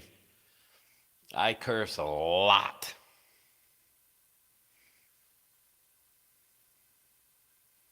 And if you don't fucking no, I'm just kidding. I try not to curse so much, but it's really hard. You know, beginner guitars, Gene. I'm not gonna tell you what he does, but he's a badass, and I he didn't really curse a lot in school and stuff. But my dad was a hard ass, a hard ass. I always get yelled at. I said, stay in that fucking corner, boy. You don't fucking speak until I speak to you. Don't fucking move. 3 hours later, hard luck woman. That's a great one too.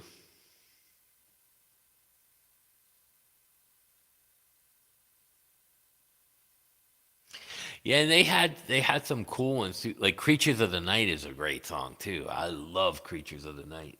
That's just such a cool hook.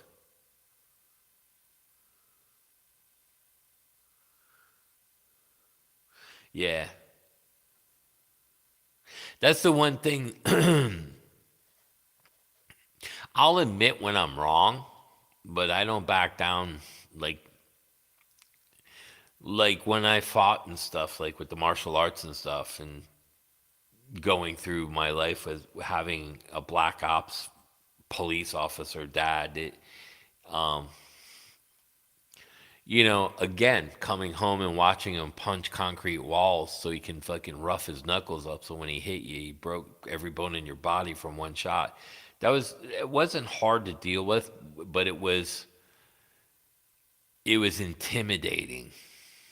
To so when my dad walked into a police station, everybody hid. Everybody hid.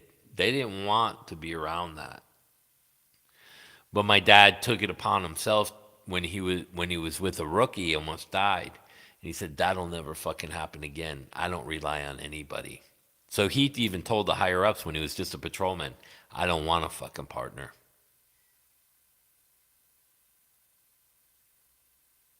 War Machine, that's a great one too. Shout it, shout it. Yeah, he was a black ops. He told me not to tell people, but fuck it, he's 86. I tried to get him to tell me stories. He's like, you don't want to know those stories. I'm like, I do. He goes, no. I go, you've told me some pretty. No, you don't want to hear those stories. I'm like, how bad can it be? You don't want to hear the stories.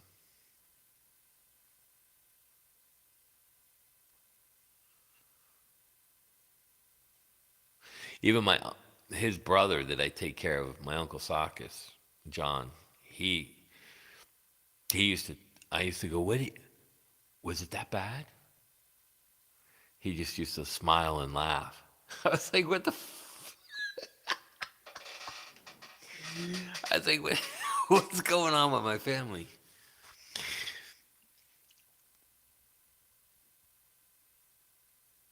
Hey, Gene, how many times did you get sued for hurting people? These are private conversations, right? I can't even tell you how many times my dad was sued. My dad was sued a lot. He won't. He won't come on. He told me if I tell those stories, it'll be detrimental to your health and your son's health. Gene kind of knows what I'm talking about. It's not easy.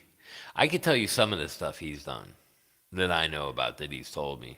Like, putting a judge's son away for dealing heroin and stuff like that doesn't make good speeding ticket judges happy when you get a ticket and you go, Chris, you're Leo's kid?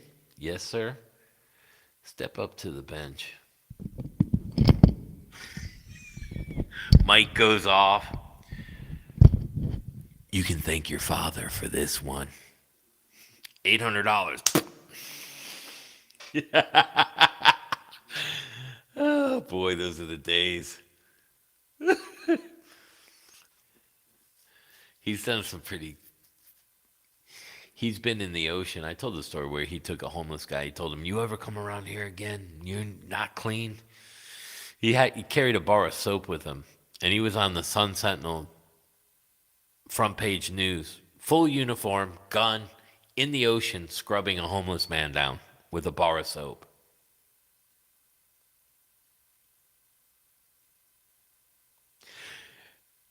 So was my dad borderline crazy? Probably.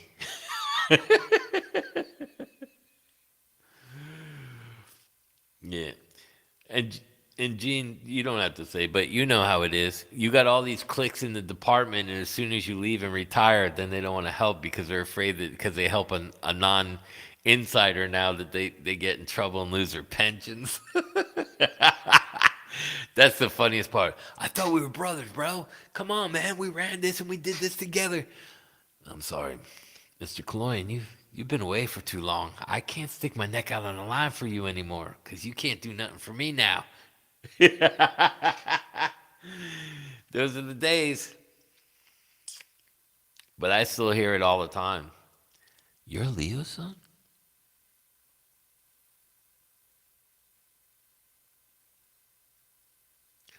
Yeah.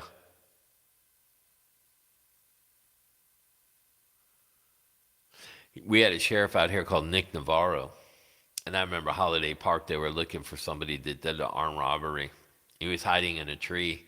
They had the choppers up and everything. It's back when Peaches Records and Tapes was back in the day. You remember that, Gene? Back then when that had all that out there?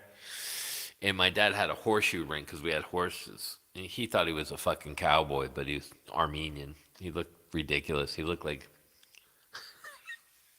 Borat, a muscular Borat. But my dad reached up and grabbed the guy out of the tree, and his ring came off. It had like 13 diamonds in it because it was his lucky number, and it went into the thing. And my dad put him down, and then a bunch of cops came over. He was armed, and Nick stepped on the ring. He was gonna steal it. My dad threw him like 20 feet. There was a big rift between BSO and Fort Lauderdale. I don't even remember who the chief was back then at Fort Lauderdale. I can't remember. They had a kickboxer who was ranked seventh in the world. His last name was Jackson. Big black dude. Oh my God, like 6'7". Who else was in there?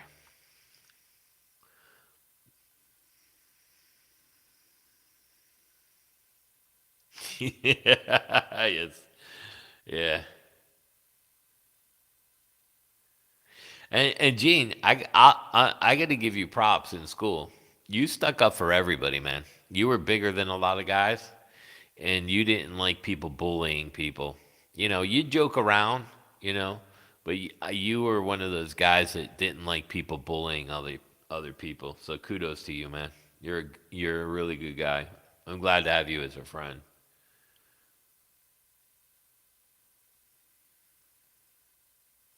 Yeah, Fort Lauderdale had a few kickboxers. You remember Joe Jr.? What a crazy. I don't even know it. Oh man. Did you ever do the Joe Jr. thing where you would stand in the middle of the room and he would be breathing right next to you and you couldn't even tell? Hey, what's up, Michael? Joe's crazy, Joe Jr.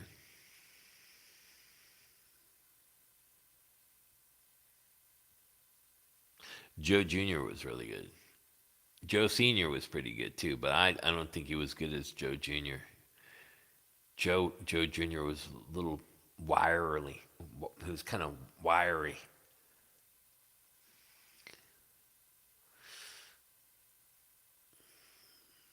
Those are some crazy days. We had Whitey.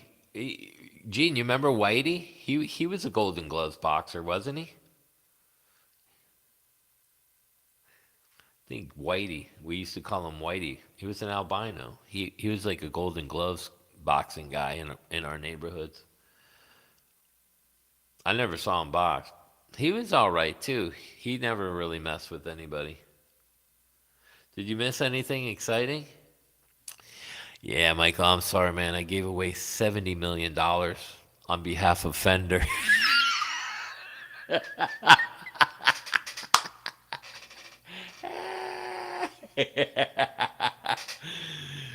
Oh, so that means everyone on here got $1 million. Yeah, Tommy. That's him. He was on ESPN. I know he got in a little bit of trouble, but he kind of cleaned his act up. He turned out to be a pretty decent guy.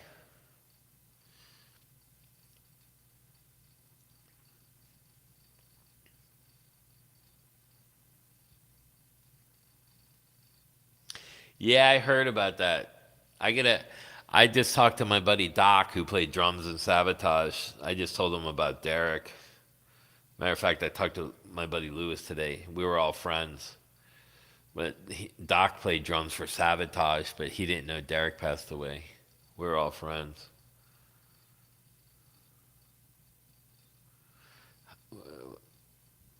Yeah, yeah, mucho grosso. I don't even know how you say it. How proud of you has your dad been through life at your music endeavors and ventures with the other? He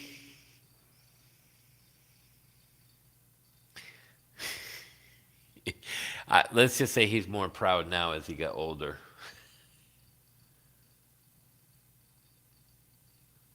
It might have been mucho, like Muco, like mucho. I can't remember either.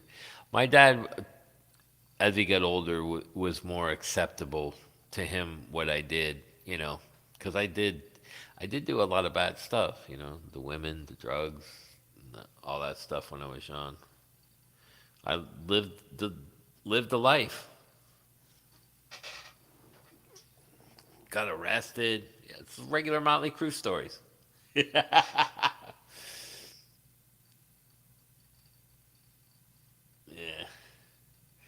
70 million straight out of Bad Brad's The Velvet Hammer account.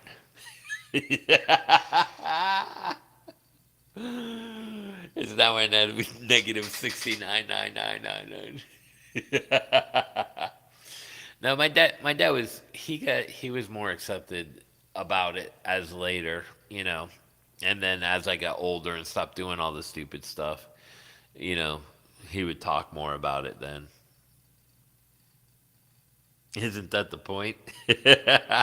I Yeah, he didn't like it at first, He he didn't like the lifestyle. He always warned me about people in the business, and he was smart with me though. Like he said, if you're going to do this, you're going to go to the best schools, and you should take this speech and debate. You should take psychology courses and to learn to read people. A lot of that stuff did help out. So without him, because you got to remember, even being like in the military and stuff, a lot of it's psychological. He'll tell you it, how can I say this in a nice way? It's easier to off someone than you think because it's unfathomable in reality. But once you're trained to do that and you see the ease of it, it becomes super easy. And he would tell me sometimes he started to like it, and he liked the pain aspect of it too, which was kind of scary. So, like, growing up with that, he was one of those kind of guys he was very smart, and he trained really hard. And he never relied on anybody. And he was always telling me, you don't trust anybody. Look out for yourself. You're the only one you can trust. And even at those times, you can't even trust yourself. He was fucking smart. And he'll tell me, you fucked up here and there, but you got out of it, and you did well for yourself, and you made a good living and this and that. Like when I got arrested, my sister, she was a cop. How do you like your golden boy now? 300,000 later.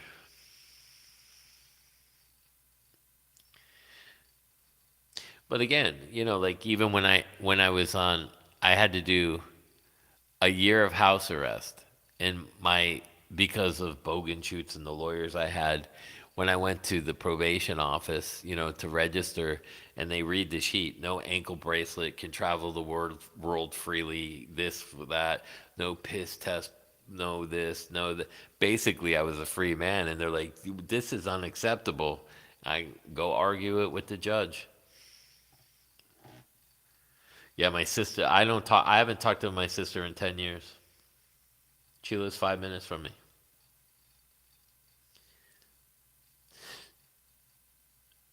And I can tell you why. Because when my son was born, she watched him when he was a baby, and he started crying, and she called my dad, and she freaked out, and she said, I don't want to be that type of aunt. I'll be the distant aunt. And it kind of broke my heart, so I don't talk to her after that. That pissed me off because she's gay, and I'm like, the only thing you have in this life that's gonna supersede us, of our bloodline, mine and yours, is my son. And that really hurt me, like bad. So we don't talk. Plus, she thought she was entitled to what I earned. That's good that your brother loves you. I love her too. I'm not gonna say I hate her. I just we don't talk.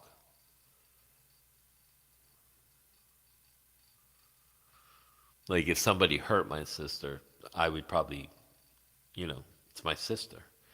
But as far as me and my relationship with her on a personal level, that's been broken.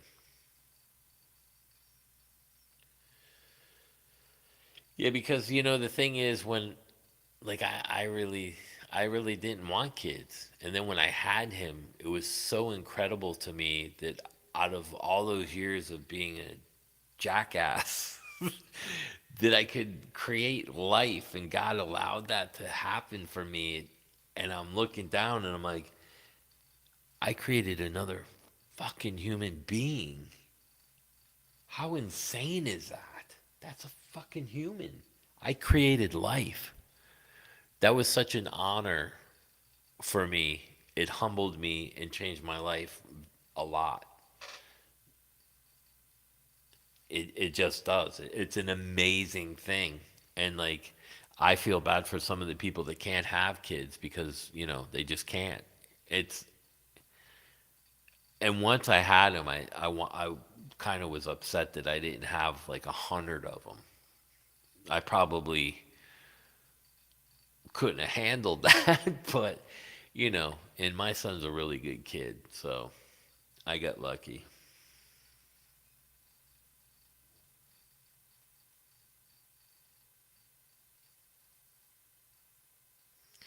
You had three older sisters and no brothers, so of course they gave me special treatment.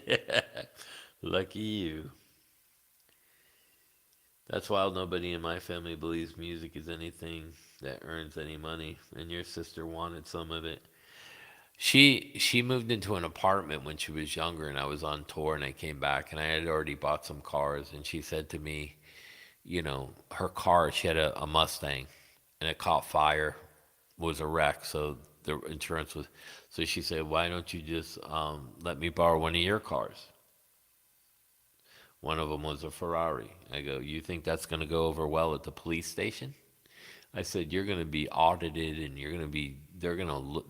I go, "That's not a fucking smart thing to do. Use your fucking brain." So she took. What did she take? She took maybe a Range Rover or something. And she came when she didn't want to give it back. She said, "You should just give this to me." I'm like, "Why?" "Well, you're my brother." I go, "Yeah, but I worked hard for that. I mean, it's not free." "Yeah, but you can afford it." I go, "But that's not the point. I've already bailed you out of fucking foreclosure 3 times because you can't stay out of the casino. You can get into dirtier laundry, but it's like you can lead the horse to water, but you can't make him drink type of story." They were 10 years older.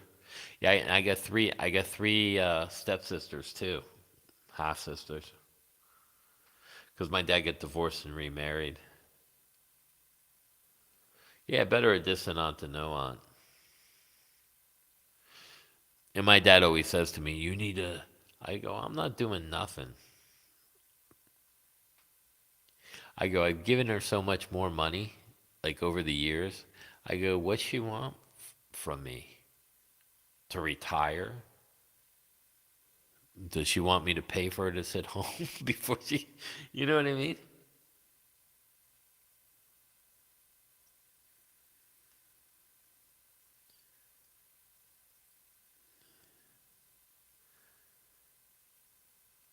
7 years older. Wow. Is she a female? No, she's not like me at all.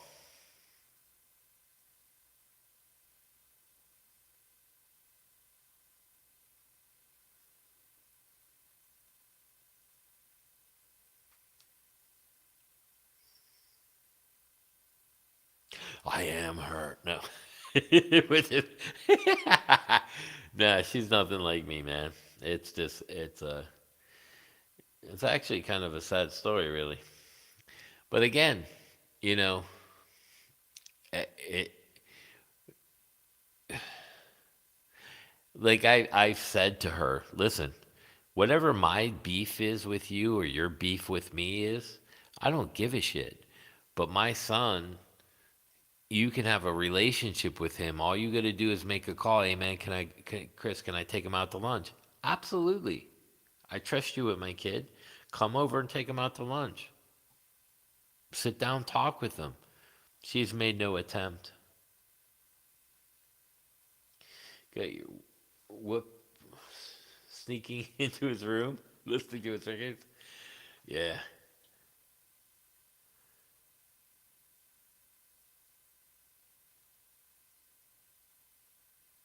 I gotta change that. I get to do Beato faces. Will I get 500 million subscribers?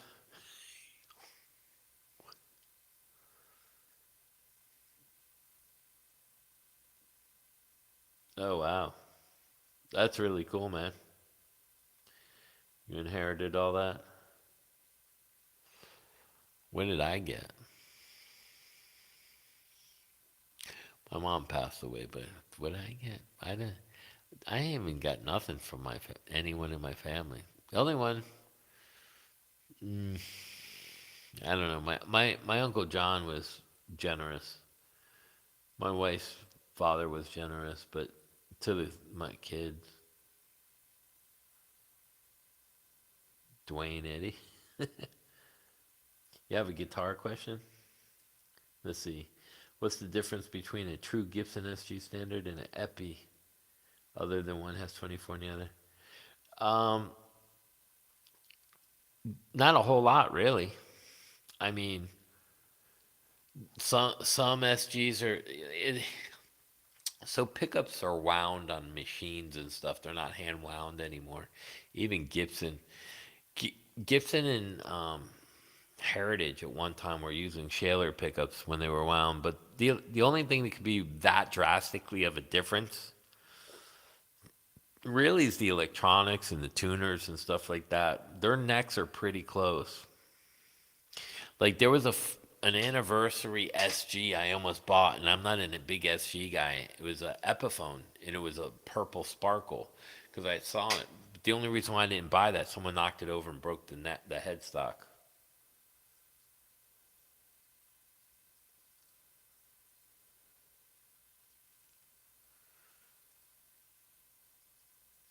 Crapping bricks by making videos about Fender. Yeah, yeah. You can get the action lower. You just get a truss rod adjustment and then adjust it. Simon Garfunkel down the rabbit hole. Oh, yeah. Sometimes you do got to travel those holes to figure. I mean, this is the funny part. The only thing that made me different than anybody was that I can go somewhere and not have to worry about the money. But as far as that, you have to be realistic about who you are. You're a human being that could might not be here tomorrow. Make the best of your life, make the best of who you are, and be good to the people that are honest around you, you know, and maybe even change someone's life. That's why I offered to pay for Zach to go to college. Don't grow up that way. I don't care what you went through. You're not contributing to society by trolling people. You have basically no life. You can't play guitar. You live in your mom's trailer. There's nothing good about what's going on except that you're angry. So I offered to pay for his college. Who's done that? Again, it's because I can. But growing up, a lot of people like maybe like my sister, like envious or whatever. But she has to she the thing that she doesn't remember is why she was outside playing with her friends. I was inside practicing 8 hours a day. It was a lot of sacrifice that I put into. It's a very selfish instrument, and I played piano and guitar. So it was very selfish. I wasn't around my family all the time. I wasn't with my friends all the time. I was inside a house in my bedroom playing fucking Van Halen AC/DC riffs and listening to everything I could get my hands on.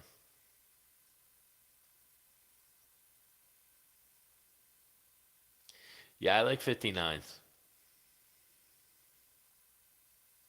Yeah, he'd be a fool not to accept, but he won't. You know why? The brain and the ego. Because then it proves my point also.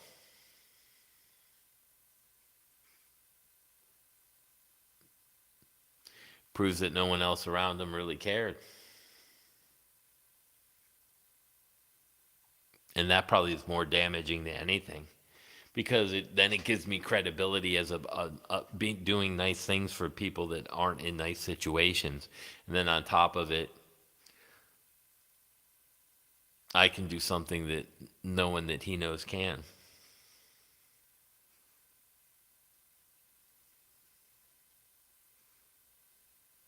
It's a win-win for me either way. Yeah.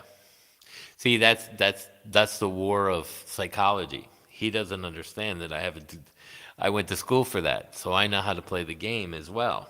But at the same time, you know what I mean? So that's why these people that try to troll never win with me. And then on top of it, I have a lot of credibility. I'm very honest, and I can do things that other people can't. And I'm a regular fucking guy.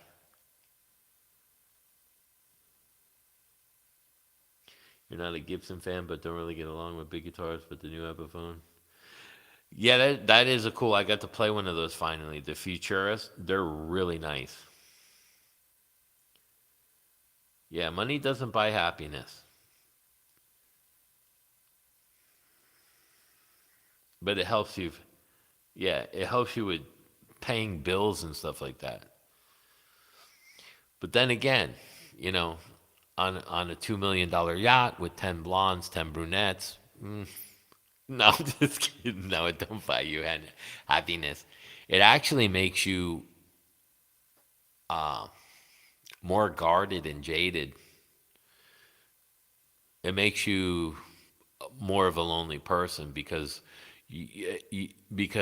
when you don't have anything, you're more often more outgoing and would socialize more and have people over your house and there's nothing to steal. You got no, you know what I mean? You're not trying to hide what you did because people think of you a different way.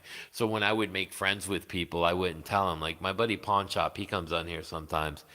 I was friends with him for 15 years and he's been at my house and he had no idea what I did. And then I told him and he goes, "Why didn't you tell me?" I said, "Because I didn't want you to like me for what I had. I wanted you to like me for who I was and who I am."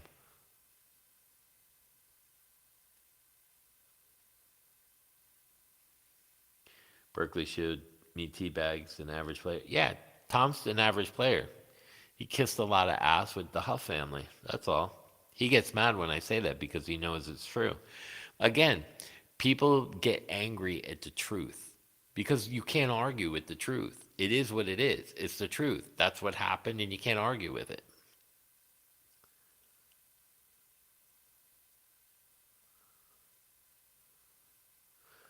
Yeah, yeah, that's exactly like right, Brooklyn. Some of these, some wealthy people can, they. It's kind of like a tone chaser, right? You're chasing tone. They chase money so much that they're broke inside. They missed out on life. Having a kid, being a normal guy, going outside and mingling at the fucking dog park and talking to people, talking to kids and influence them in the guitar center. They don't have that, and they're missing it. They made shitloads of money, but at the same time, that's the only thing that I can say about music. Looking out and seeing how you influence somebody or somebody that comes up to you and said, "Man, you helped me through a really hard time with that song. Did you write that?" Yeah, that's unbelievable. I thought about offing myself, and here I am today because of you. That's a very, ooh, gave me goosebumps. That's a very odd feeling.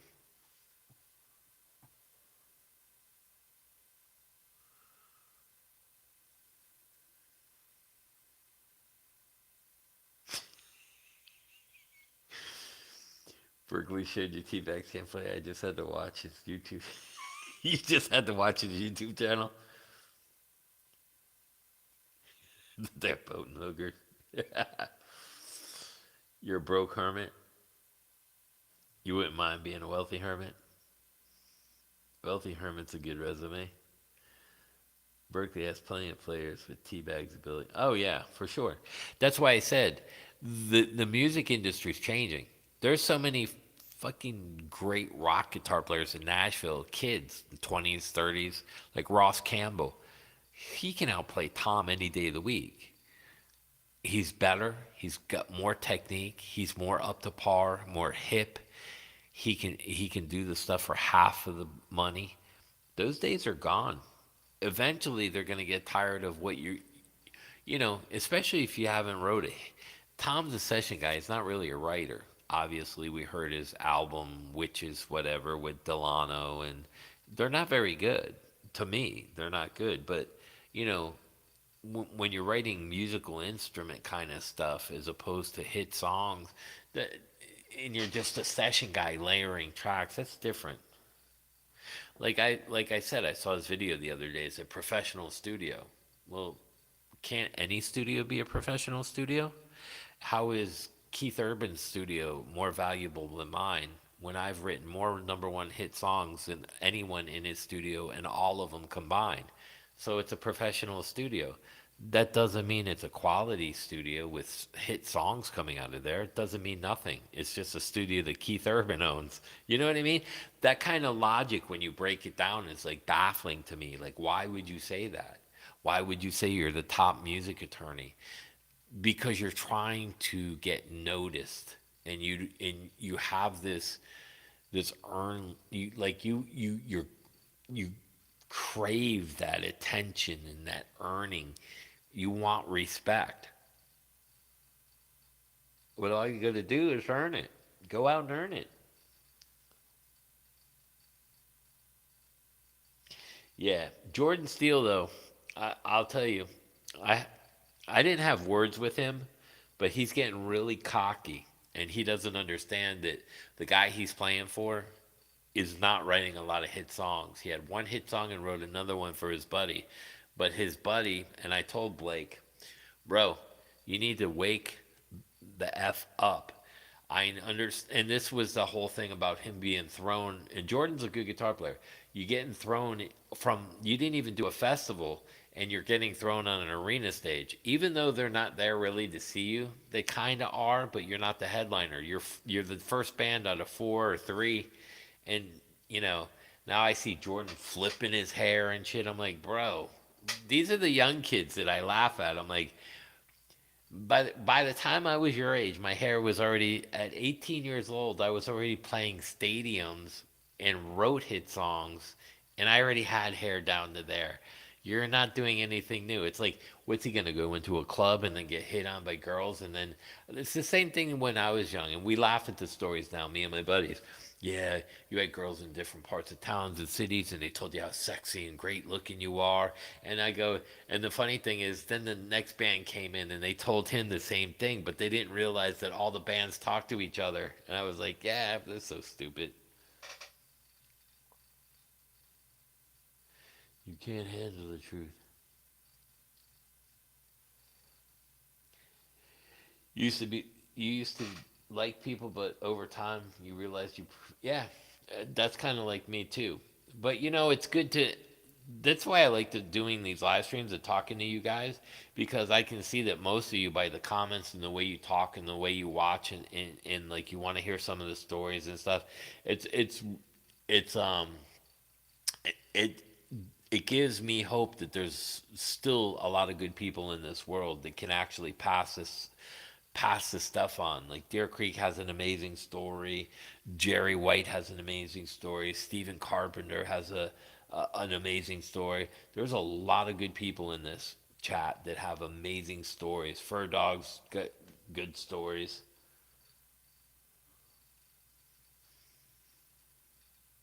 Yeah, and I always tell people I got lucky because I didn't know. I was in the right place at the right time with the right opportunity, and I think a little bit differently.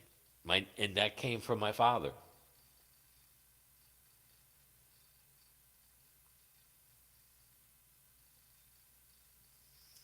Yeah, yeah, they show a lot of overdubs. Great, Jay Graydon level. He's not even close.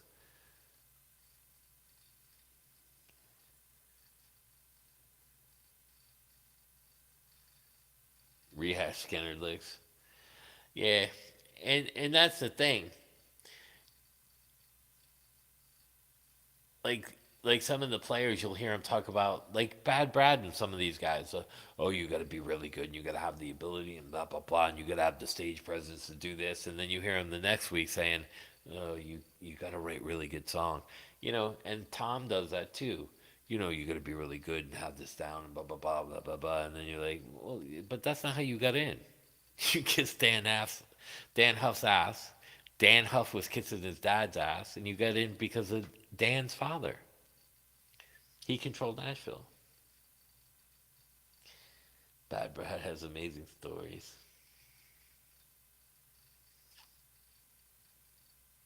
Yeah, the 80s were magical. That's how you feel about that too? There are good people in the world, yeah. Yeah.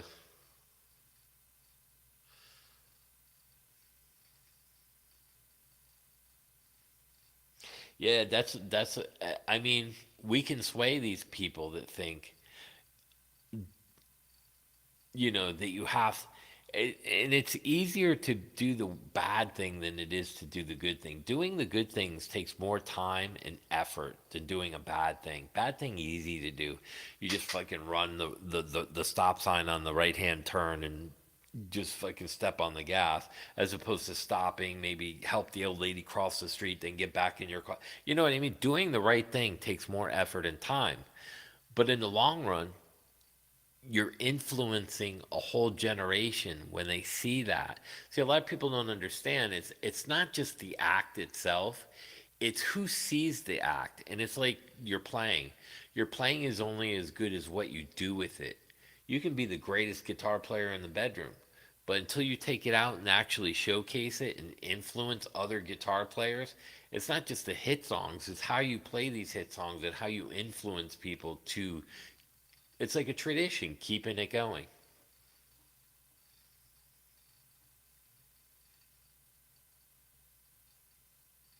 Yeah, I don't like frauds, for sure. Energy vampires? That's a great name. The energy vampires. The velvet vampires. You're onto something, Brooklyn. That might be your new band name. The Velvet Vampires.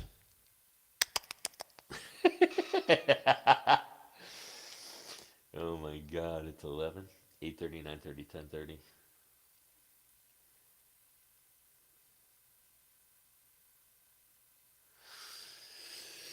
Yeah, I mean I listen to him here and there because he pops up in my feed and he does like he'll do 10 minutes videos and stuff. But like he's got his own, it's like a warped sense of, I'm out here cuz I got to be doing my walk. But you walk once or twice a week. That's not enough to get you in shape. You got to be in shape to do these gigs and play through it. No, you do not. I've seen overweight people that can't even breathe do fucking 3 hour sets.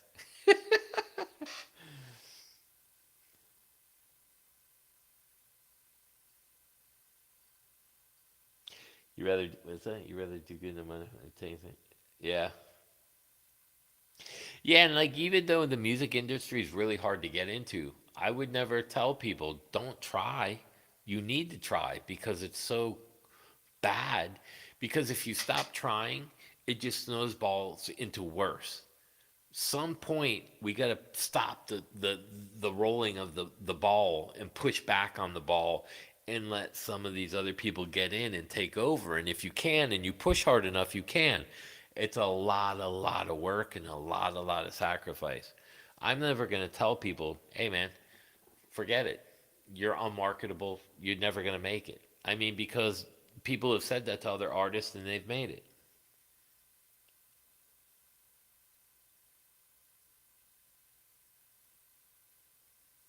Plus, you enjoy it. Yeah. No, and it's fun to talk about this kind of stuff in life lessons and like. So I was arrested. I'll tell people you don't want to go down that road.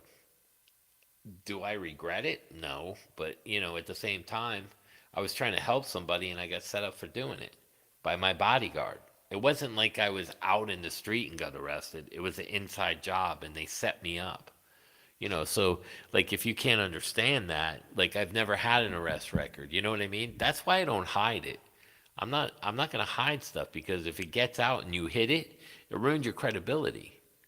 I was arrested, so who fucking what? I know cops that got arrested, judges that got arrested, lawyers that got arrested, presidents.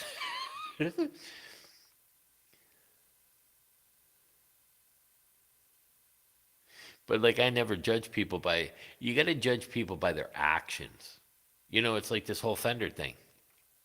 Now you're going to see all these people come out on bashing Fender, and that shows the character of these YouTubers. How they took free gear from Fender and then bashed them. What kind of person does that? A piece of shit. Yeah, it's a shame Sean Lane didn't blow up.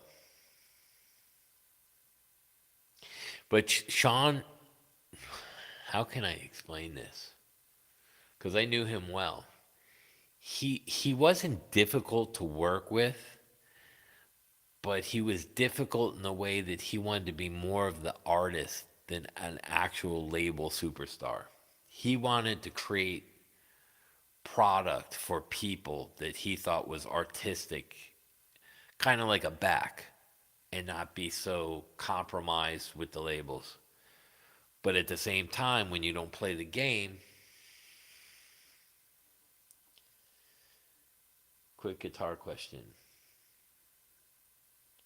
I got a Duncan hot rail on the bridge for my telly. What would be a good match humbucker for the neck? Ooh. Is it a single coil? Like it depends. You can do a humbucker in the neck and then split coil tap that, and then you gotta then you have that fat bluesy sound, and then you could coil tap it and get that single sound too. But I'm a big Duncan guy. I like bare knuckles, but Duncan is a more affordable, good sounding pickup. DiMarzios are too.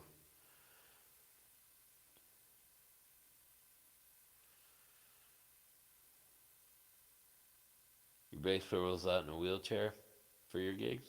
That's fucking that. See, that's badass. See, that's inspiring. If you have a bass player and he's coming out in a wheelchair, like that's what Steven does at Carpenter. He got hurt on a job, and he's an inspiration. He comes out on his wheelchair and he's doing guitar lessons and videos. It's an inspiration. Rob Wrigley going for his morning shout walk. Judge not, judge not the least be judged. Never judge a book by its cover. Hello, night gameplay. Yeah, I agree. Oh, Keith Richards. I like pearly gates, man. The DiMarzio sound good too, though. You know why? Because it's a tighter sounding pickup, so it takes that low end out of the bass if you want. That's a good point too. The DiMarzios are thinner sounding. It's a little tighter. So if you, it depends on the sound you're looking. But when you switch it to the clean, you lose some of that bass. But if you're using a modeler kind of amp, like a profiler, you can adjust the patches. Yeah, and the DiMarzios are, the area's noiseless too. Yeah. So like either way, you could go with the Duncans that are a little bit fatter, especially for the cleans, unless you have something like this that you have a lot of patches you can program, or you go with the DiMarzio where you it's a nice tighter sound where your cleans are more articulate.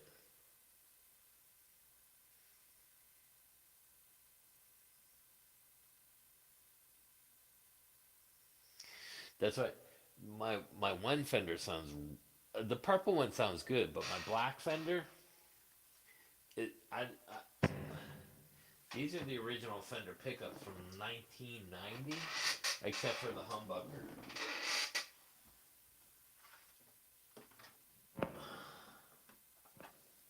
Now again, another great Fender product.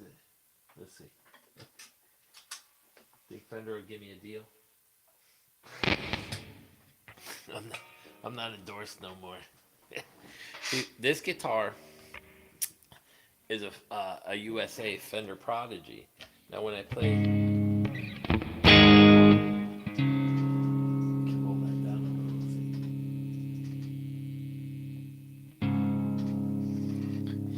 it's got this.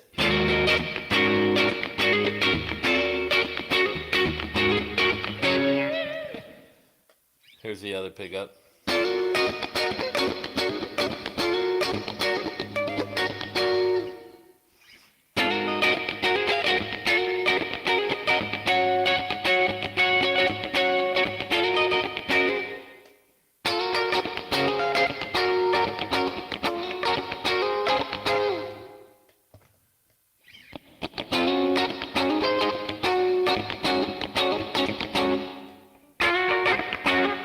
I mean that's an incredible amount of sounds. You're looking at, and you know these are the original uh, Fender humbuckers in the Prodigy. So like, you could maybe even try to find like these pickups, like look up Fender Prodigy and look up the single coil and see if they'll fit. Yeah, this is like a sleeper guitar. They only made these for 2 years. The Parliament Funk. Yeah, it has a great sound to it.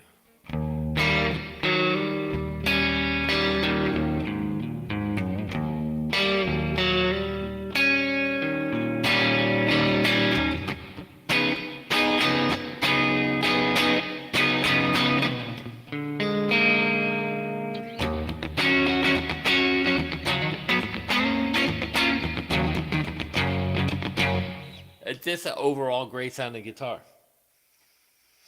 The Velvet Hammer. Tonight the hammer will be.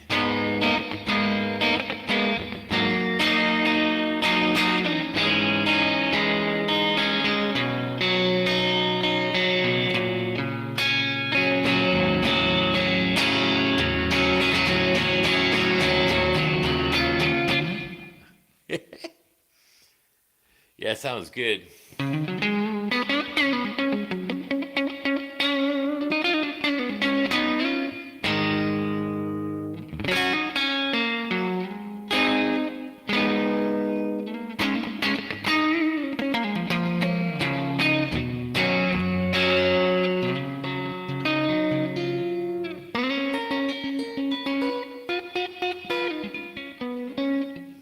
It's a great sounding guitar. The Velvet Hammer VIP. All your lounge classics.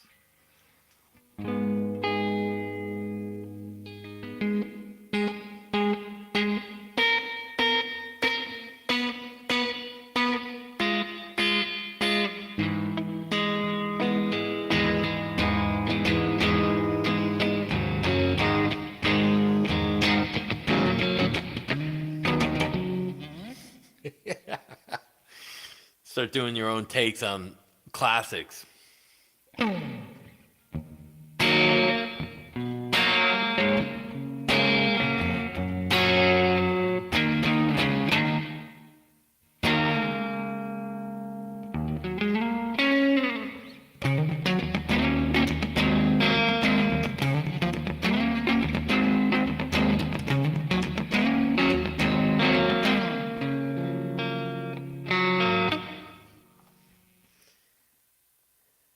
Stairway to Heaven. Yeah, that's what that was.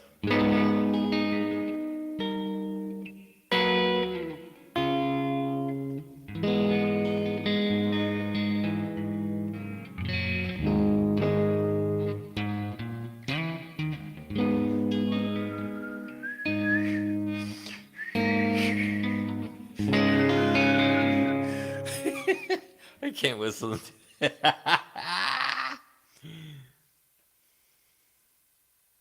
Yeah, I've talked about that. That's a great guitar, man. And you know, to be honest, let's see. I'm running out of room. Let's see. Let me put a couple guitars away so I don't step on them or they fall over. Just for peace of mind. Peace of mind.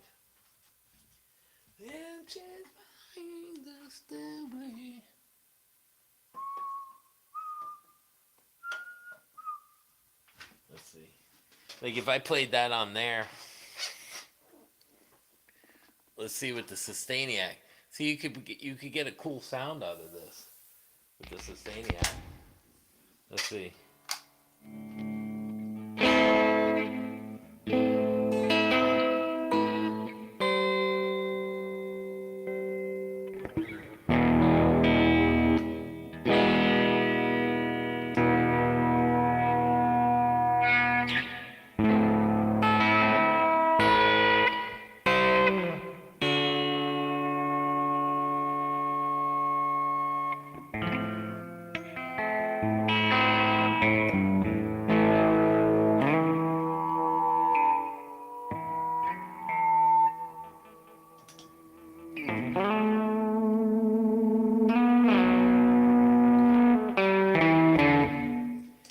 Does cool stuff.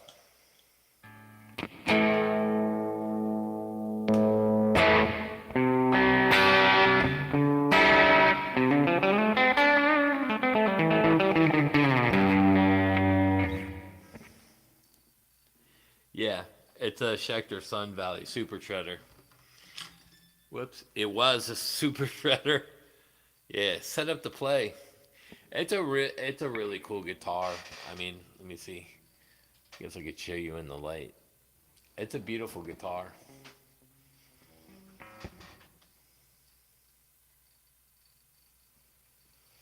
Nice, nice guitar. Cause you know the only downfall to it is the neck pickup.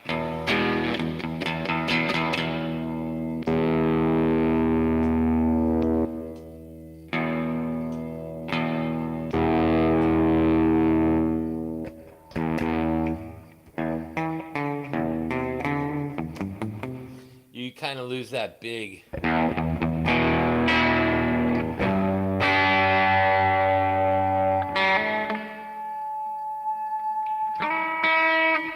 You can do cool stuff with it, but you lose that neck sound.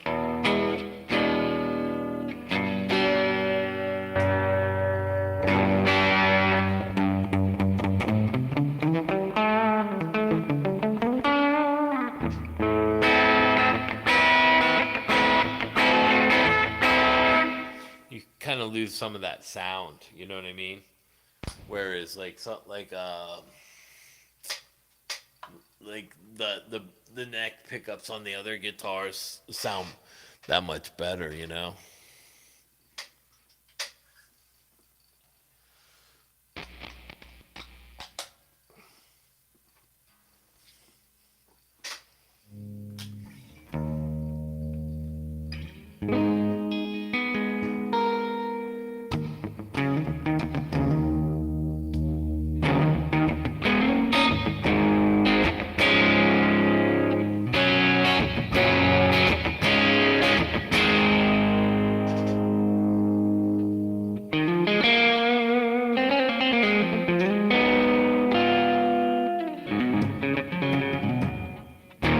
So like like the Charvel, it's gonna have better sound. You know what I mean?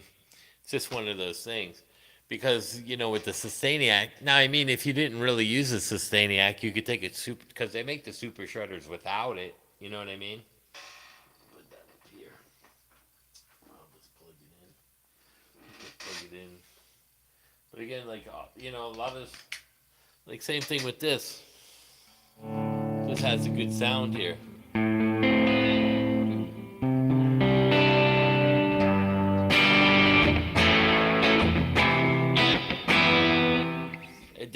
The Charvels are always nice sounding.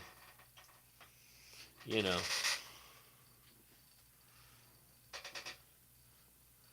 Hey, what's up, William? Yeah, yeah. I trade. So I trade. Yeah, this is his Charvel. Joe Wentz's Charvel. It's I. You know, he's a great guy, man. So I was honored to trade him.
Oh man, I cut myself off.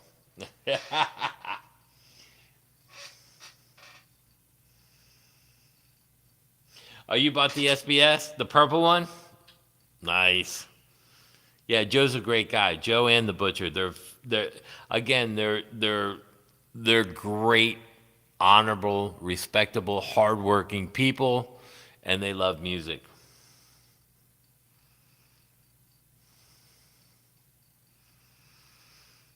Weasel boy, don't you just love going through your stuff?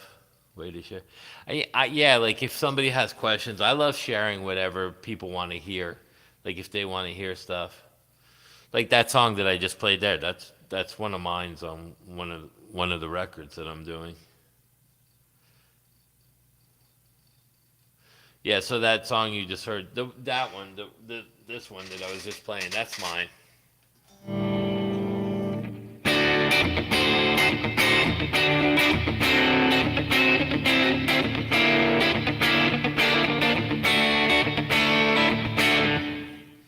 I wrote that a couple years ago.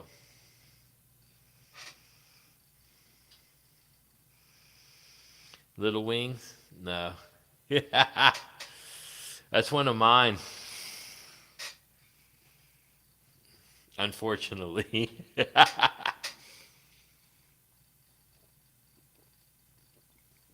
Like some of the blues stuff, like that.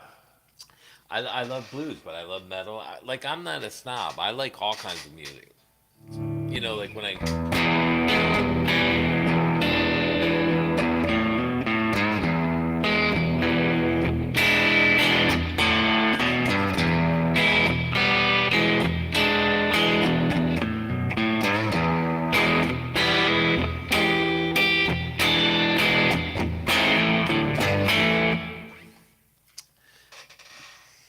that kind of, I write stuff like that too. Yeah. It's like just bluesy stuff. Like and the other bluesy stuff that I do, like when I was doing that earlier, like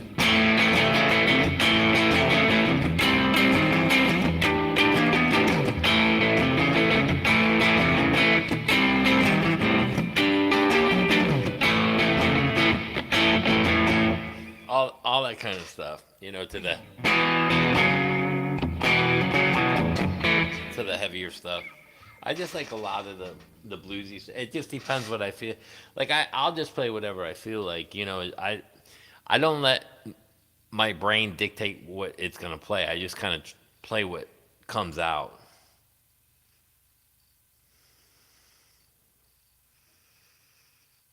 Little Wayne's. I wrote a song about it. My here goes. Oh. I used to love that show. What was that show called? Fridays with the Damon Wayans. Wrote a song about it. He'd be at the funeral. Wrote a song about it many years ago. Sitting here in the... Oh yeah, it's similar. Yeah, Little Miss.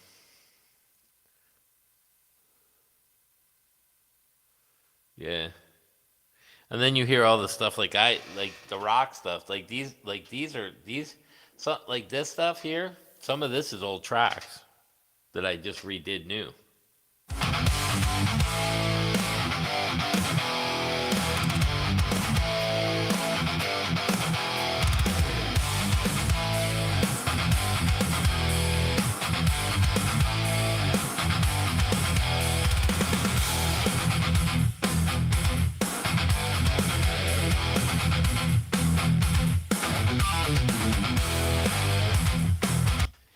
Like that kind of stuff. Yeah, you want to hear? Here we go. Yeah, that's it. So like some of that stuff. It's easier than it sounds.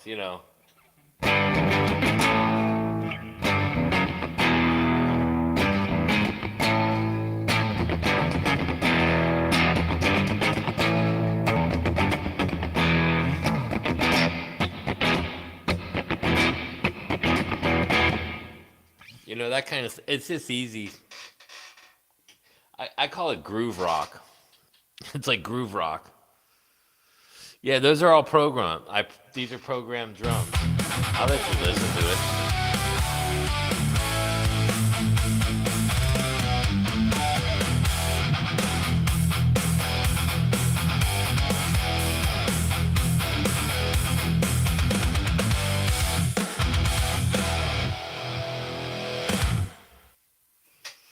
So they're just clips. This is another one.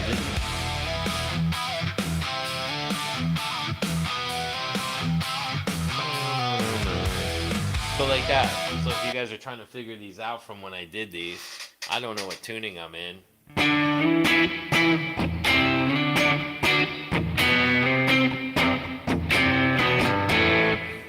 I mean, it's just simple stuff like that. You know what I mean? They're just like little hooks, like grooves that you play with. Of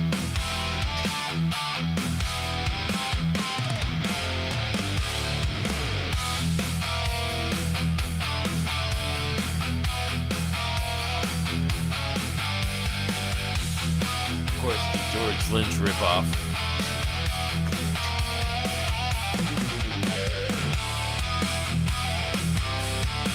So you find these little hooks, and then you just kind of make them work. Oh yeah.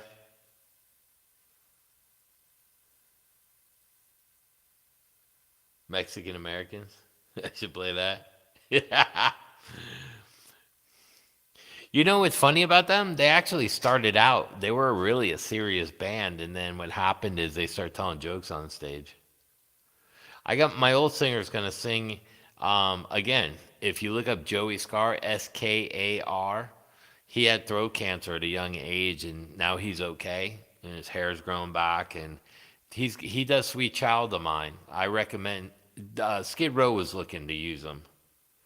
He's really good, and you can check out his channel. And he's a guitar player too, but he's an incredible singer. Like he can do Sebastian Easy and that kind of stuff.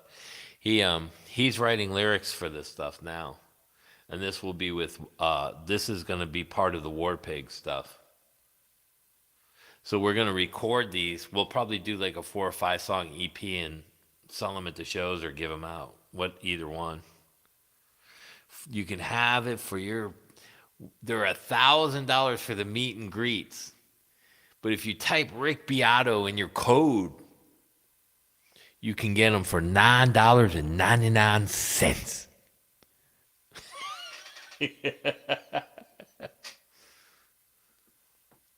You're aching my eye. I love Cheech and Chong. Basketball Jones. You know who else I've been watching? Do you know? I don't know. Peel and there's two black guys. They're like a comedy team. Peel and Pulp or Peel and Keel. Man, I laugh so hard. Oh, let me tell you about the Fender thing though. So Fender's owned by Cervico or Cervico, however you say it. Do you guys know where Cervico is based out of?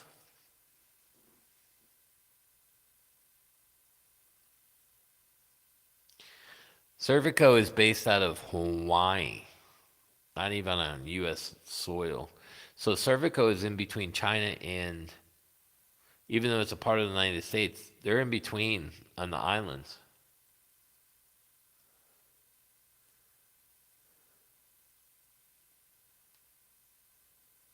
You feel old now?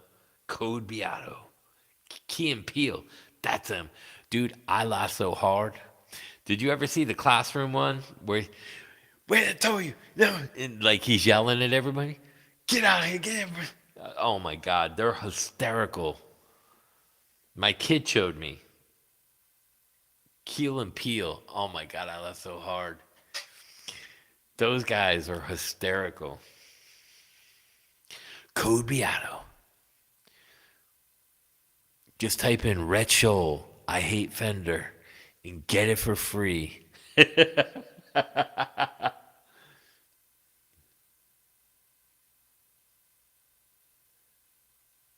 Oh yeah, yeah. The White Castle, Arnold Kumar. They're funny too. Yeah. Who have I been watching? I think his last name's Henley, like John or Phil Henley. He's a comedian. I forget his name. My wife thinks he's stupid, but I like him. I think he's funny as hell. Me and my kid laugh.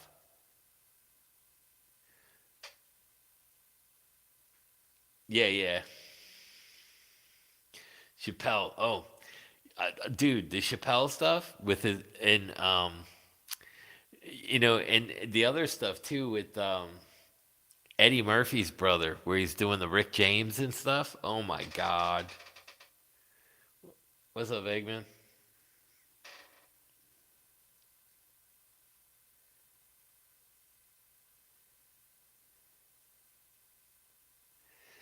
Your CD in Walmart? You don't know how to feel about that? Don't ever sign record contracts, distribution. Well, it depends what the record deal is. First of all, the labels won't offer bands no more deals. Benny Hill still rocks too. Because they don't want the bands to write their own material because they want to own everything. Charlie Murphy, that's him. Oh my God. Yeah, the problem with the record labels is they've made so much money they don't care no more. They don't care about your integrity or your band. They just see dollar signs, you know. And everyone talks about how Fender's just being greedy, but let's face it. You buy your cable package for $300 a month, and you still got to rent all your movies on Netflix. You know what I mean? It's not just Fender. You can't just say that. I go to Walmart and it's like $20 for a piece of steak. It says 18 ounces, and then you weigh it, and it's like 14. You know what I mean?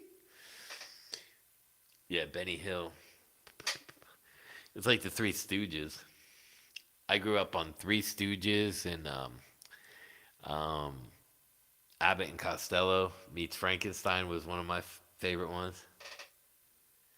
Oh, your CD's gonna be in a few WalMarts?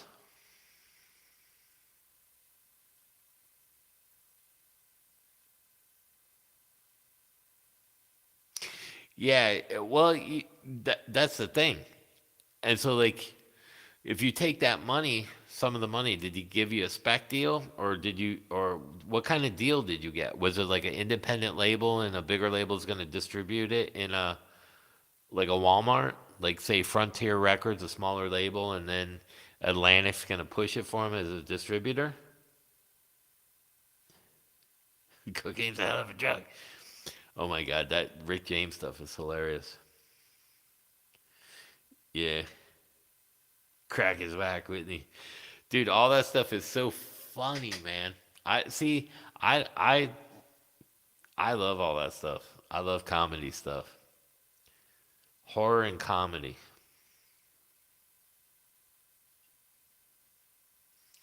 especially when you mix them. Scary Movie 5.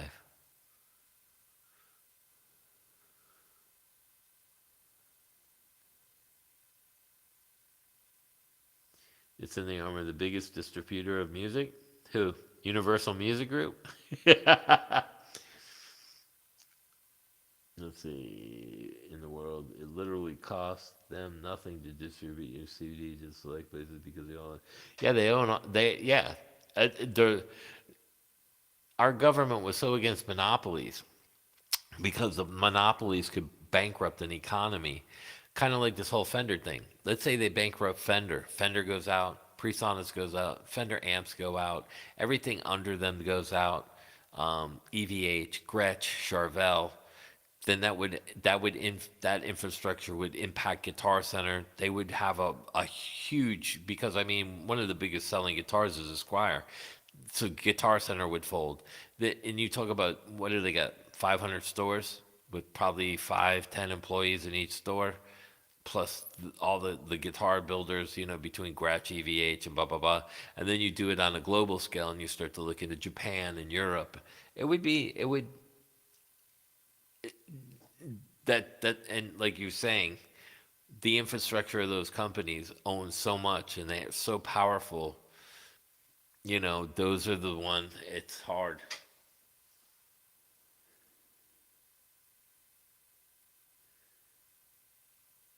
Amped. Drip, drip.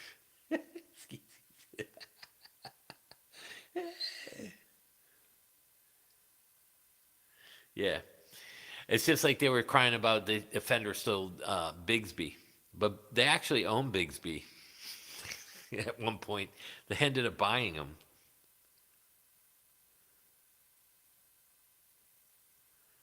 Yeah.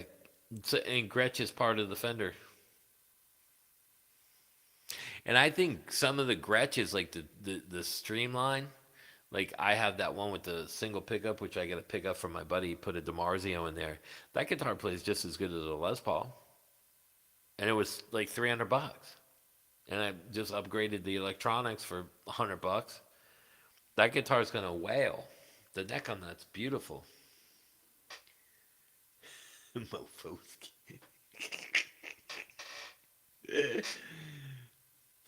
I like and so like I like Gretchen. I didn't have like I don't own a bunch of Gretches.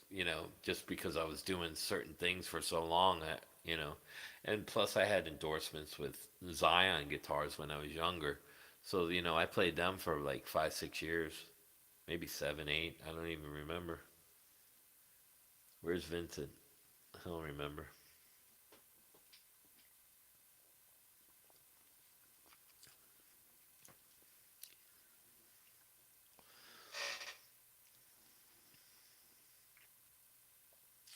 Yeah, I'm gonna buy that. I don't know. Did I show you? Did you see Brooklyn? Did you see that Squire Contemporary? I'm gonna buy it. They're trying to get a price for it for me because it's my friend's shop and he wasn't there. And they took some pictures. I stepped in, so they're waiting until he comes in tomorrow. But I told him, I said, dude, I said if you want, just make some banners. We'll put them out there. You're not even sponsoring us, but I'll help you out. Get the word out because he bought it from some people. I might go back and buy this. This is another NOS right there. That's a PV. That's got that 1990s wood on it. It's like a black brownish Burley maple. There's some Gretches in there. Let me see. He's got a lot of cool guitars. Let me see. I'll show you some in there. I don't know if you guys saw these. Music Arts Enterprises in Davie. He's got like some Schecters in there, ESPs. This one right here. It's a metallic sunburst. I don't know if you can see that up close. Let's see. Look at that color, man. Roasted maple neck. Fender Squire. And it's even string through. So you string through the body through into the tailpiece. Music Man was okay. I don't. There's a Music Man at the Guitar Center so I played this in the Music Man and I took the PV over it.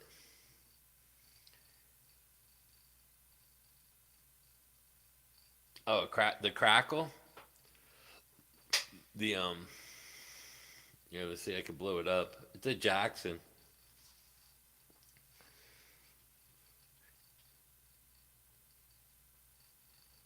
So Scott, if you call them up, it's got double rails and the Jackson pickup, but I don't know how much they want for it. You know, they're called Music Arts Enterprises in Davie, Florida. Call them up, see what they'll work out a deal. Tell them, hey, I'm a friend of Chris. If you see any guitars on there, or you're looking for something. There's that Nick Johnson Schecter's in there. Where's that one? That one's kind of over here. Let me see if I can blow it up. It's on the backside by the Wolfgang. It's got the single humbucker. Let's see, where is it? Right there behind that amber. Do I got another picture of it? They got some nice guitars in there. They got some Tom and they got the expensive one. You can see it. Here's it kind of on the bottom. I know somebody was asking about the Nick Johnson. Then they get like the high end. I got them. I got them in my phone. I don't think. Let me see. Do I have them in here?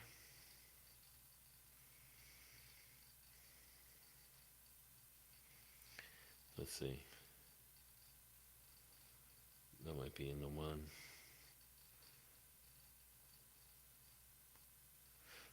Let's see.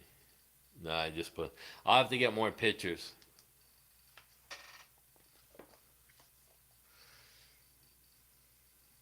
A Fender acoustic? Yeah, some of the Fenders are really nice too.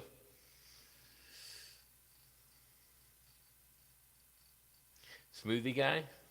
Fire Marshal Bill. Yeah, I love Fire Marshal Bill. Yeah, the like this NOSPV, that's the real deal. I mean, that's like a custom shop. Eddie saved these woods and like that Burley maple. There's hardly that. You'll never find that guitar. It's $2,700, and I was like, fuck, do I want to go and spend another $3,000? But I was like, I'm sorry, R9, you might have to go.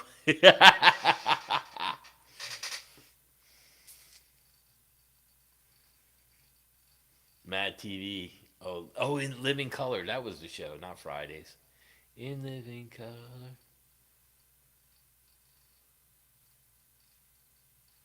Yeah, that's some great shows. I used to watch Solid Gold all the time too. Remember that show with the dancers?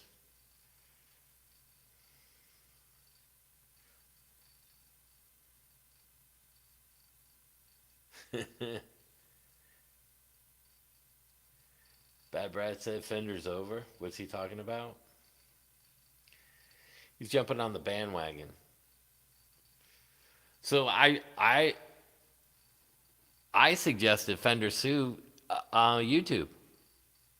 Class action lawsuit on all the people with misinformation spewing that to damage their company.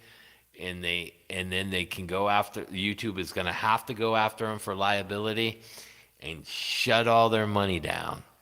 Wouldn't that be something if Phil didn't make no more money from YouTube, or Bad Brad just his business on YouTube is just shut down for being a dumbass?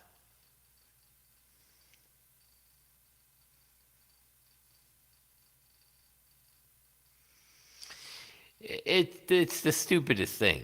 If anything, it's going to help Fender. You know why? It's great publicity.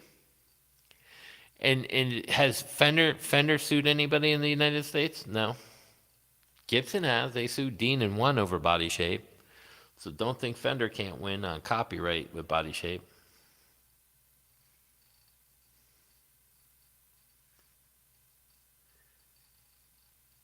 The Soul Train.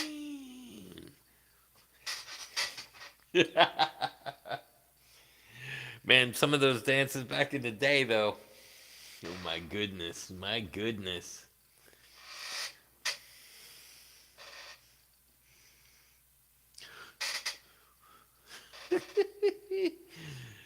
Yeah, I don't agree with all the bashing of any company, especially if you don't have stake in it. Let Fender deal with Tom Anderson. Let Fender deal with LSL. If the courts rule it deemable that they can sue, then so be it. They shouldn't have copied it that exact. That's all. That's my thing.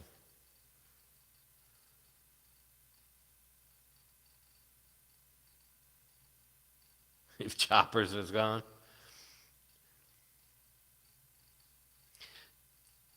Donald Trump was on Soul Train. But what? I gotta look that up now. Did he dance? Donald Trump on Soul Train.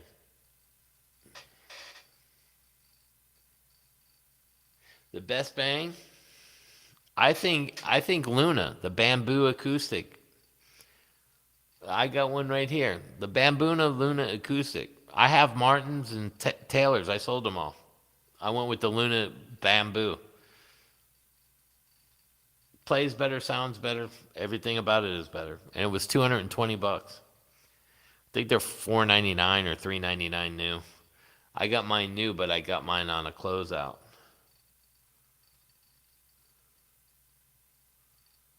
Star Search.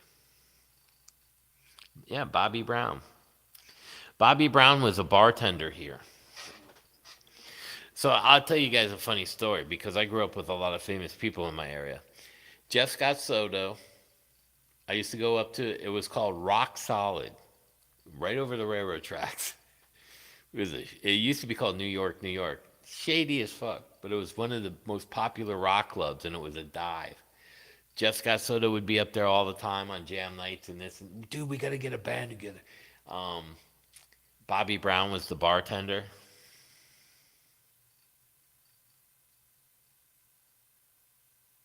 Yeah, I might go get that PV. That Burley Top PV. Yeah, 1,100 total for your record. That's fucking great. What guitars were on were on Epstein Island?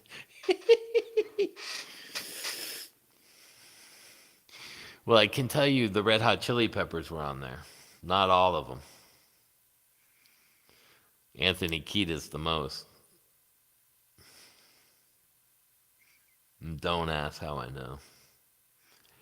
It wasn't me. No, I just know. Richard Branson, Flea, Anthony Kiedis.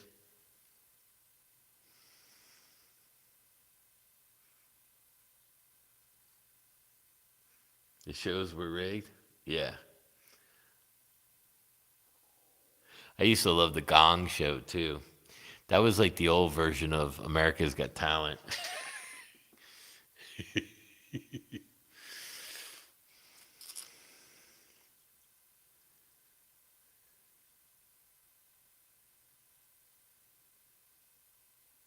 Yeah, it's true. There was always a guitar in the South.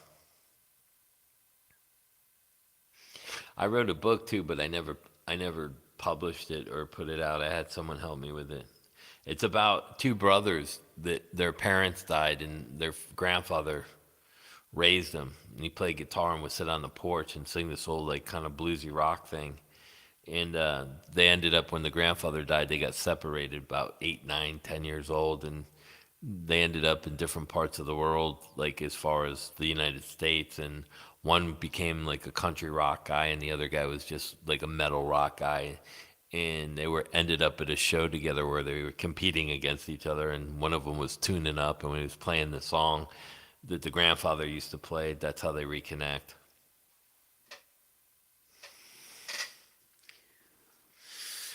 If anyone wants the book, they can have.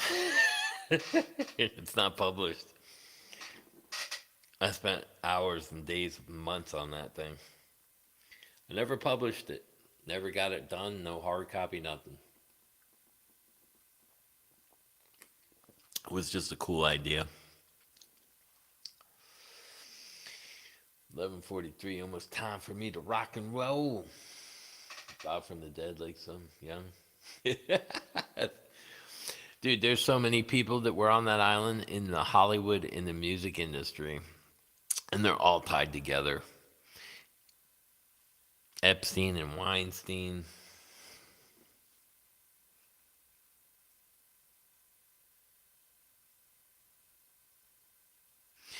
And they were all pitching in, and what's her name? Kardashian, the mom, was helping get donor money for one of the adoption agencies that Epstein had.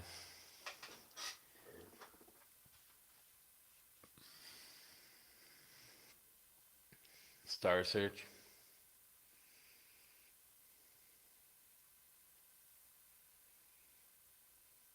The only one I remember from Star Search was that kid that guy. He had like a kind of like a mullet, and he wore like tuxedos. Over the rainbow. That guy.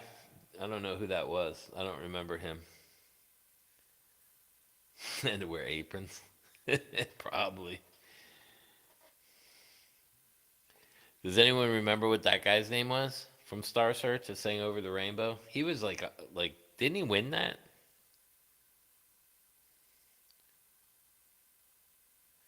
Didn't he become the guy from Aha? Take on me, take me on, take me on, take me on. Ah. I can't do that voice.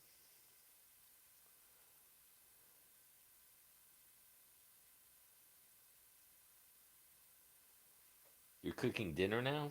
Bro, what time is it? It's like almost midnight. In the clock, 2 minutes. Is it 2 minutes? Yeah, 2 minutes to midnight. Allison, you know that song. Break that out on the piano.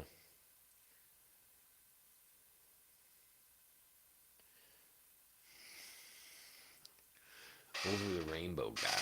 Let me see if I can find it. Star Search, Over the Rainbow. He was so famous, man. That guy. Let's see. No, I want to. Oh wait, I want another one. Over the Rainbow.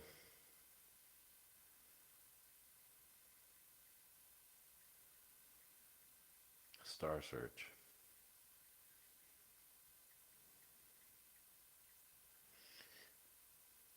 Sam Harris. Sam Harris. 1985, 84. Holy shit. Whatever happened to Sam Harris? He ended up on Epstein Island. Oh, someone posted it. There you go. Damn, I'm slow, bro. Yeah, it's almost 12. Yeah, it's 11:47 here, bro. I'm getting tired too. Over the Rainbow is comedian Gallagher. Oh, yeah, yeah, yeah, yeah. He was funny too. Yeah, I saw you typed it. The watermelon guy. He was a singer.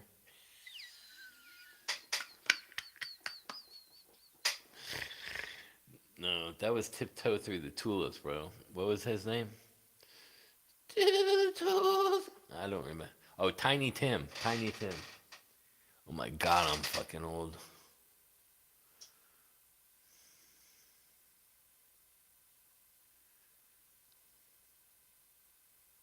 Are you gonna get through the trooper first? You get. I don't know what part. You'd have to give me a reference on the what the part you're having problem with, like the time signature. I'd have to listen to it because I could show you on guitar.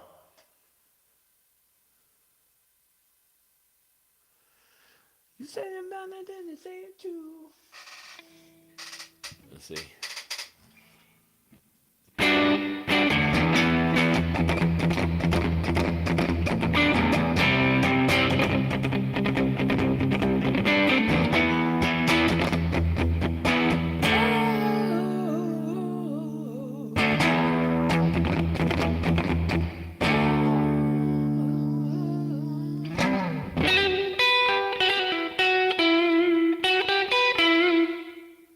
I don't know what part.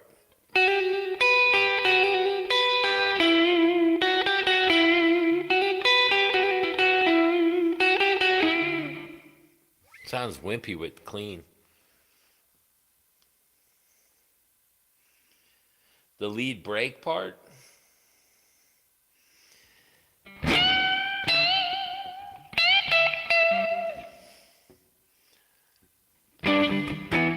Ain't it that part?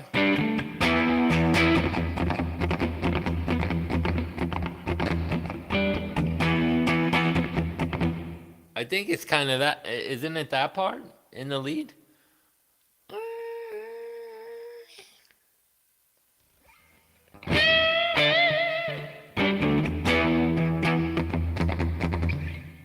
Sounds like it's just E minor or E major or something. Probably E minor. They played in E a lot or G major, didn't they?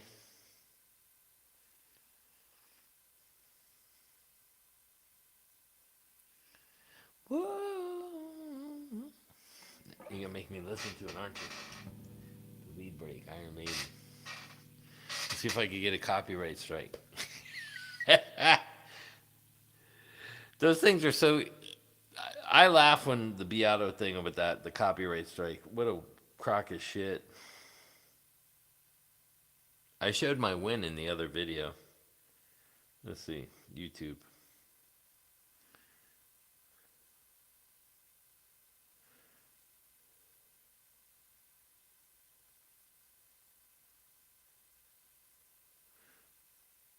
Um, what's the name of this? Oh, Trooper.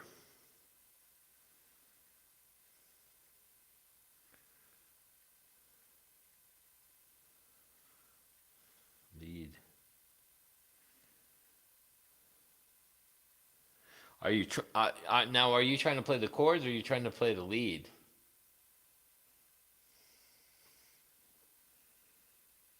Let's see. Let me make sure this isn't loud. Trooper.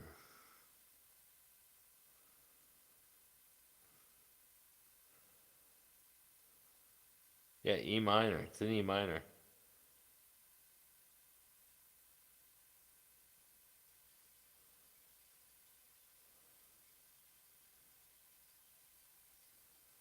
Oh yeah.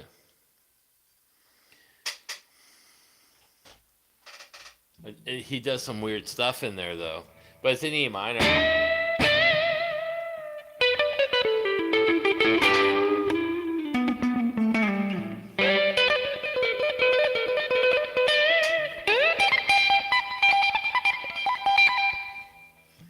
It's definitely E minor. Yeah, so he's doing this here off the E minor. Really old Chuck Berry lick. So that's an A, a B, and a D. And the other fast part is here.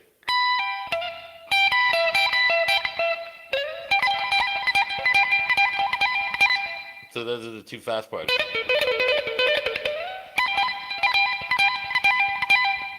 And that is G, B, and what is that? And an E. G, B, E. Those are the two fast parts though.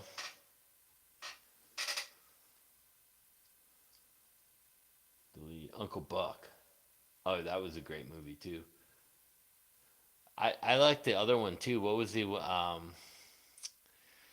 one with Joe Dirt guy with the what's his name? He passed too. Where he with the deer, they picked up the dead deer in the yeah, it's E minor blues. A lot of pentatonic.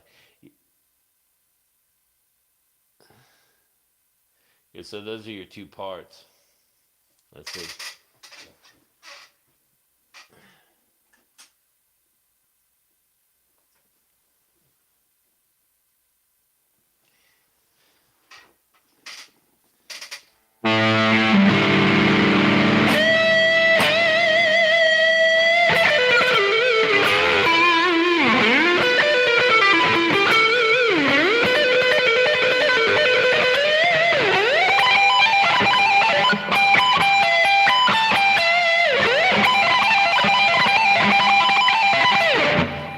Those are the two fast parts.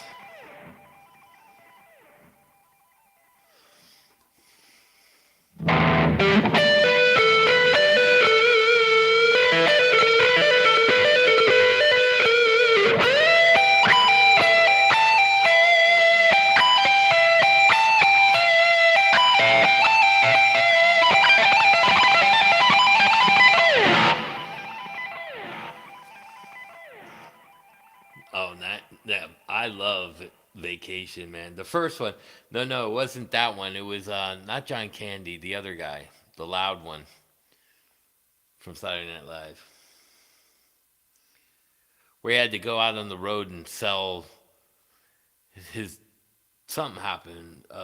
Not Joe, not Black. Man, I can't remember of it.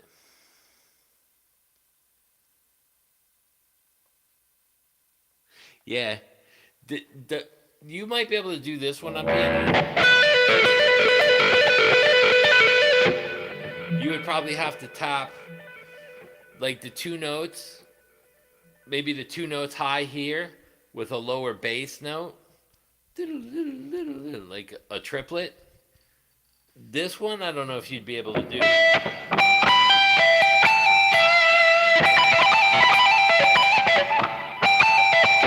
Only because it's like a picking kind of sound in there. Yeah. Oh, you just ran through it? Yeah, I don't remember it. Tommy Boy, that's it. Yeah. So I saw what he was doing. I couldn't even really play because I don't want copyright. But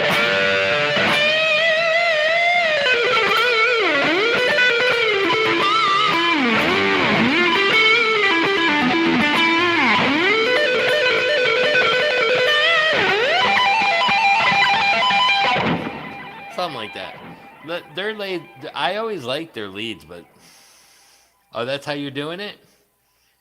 Yeah, with that like a triplet, like the two down here with the high here. Yeah, this part though. Let's see.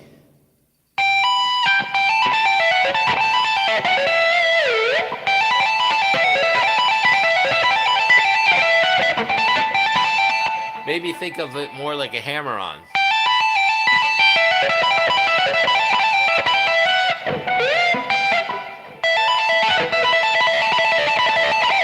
Let's see.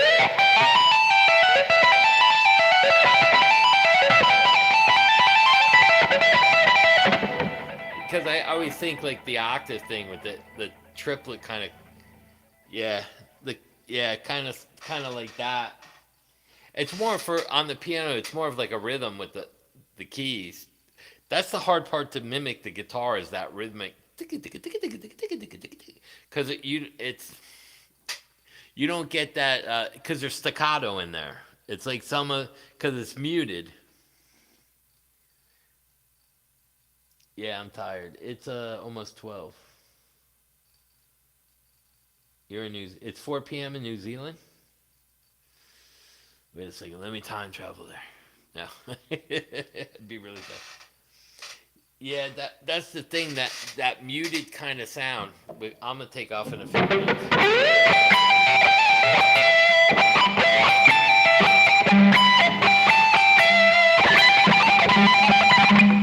Because the rest is getting that sound in there.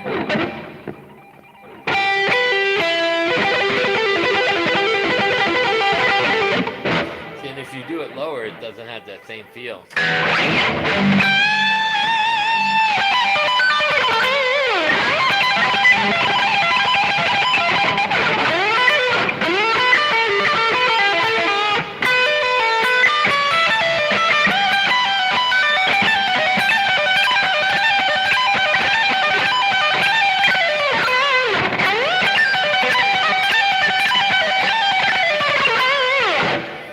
Maybe I'll alter it.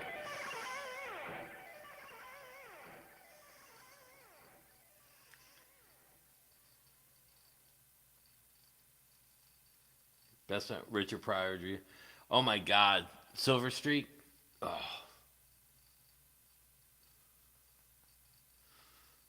it's 2 p.m. in Melbourne.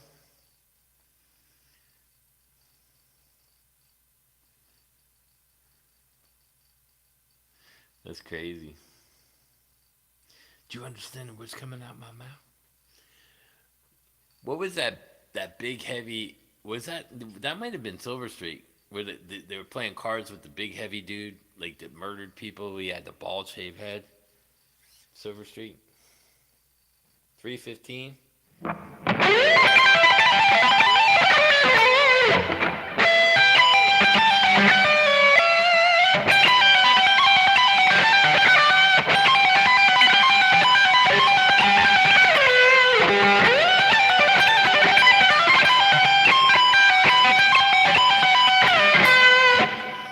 I'd create my own version.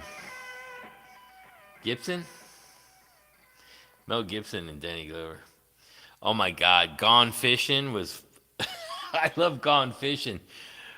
Oh my God, I'm not as scared of you. He spits on himself, and Danny Glover's just like looking. Joe Pesci. My cousin Vinny's epic too.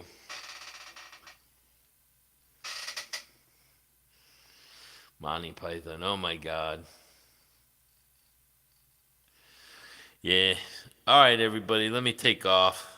I got to get up and take the kid to school tomorrow. See if he's traumatized in the morning. Well, man, thank you everybody for coming out and hanging out and BSing and talking about all the cool stuff. I really, you feel old, bro. Ovaltine, you'll shoot your eye out, kid. Red BB Robin, red rockin' you shoot your eye out, kid. Oh my God. Ovaltine. Yeah, let me go get some sleep. I'll probably come back with us today. Thursday, maybe Thursday, Friday, Saturday, Sunday. Maybe I'll do one Sunday night.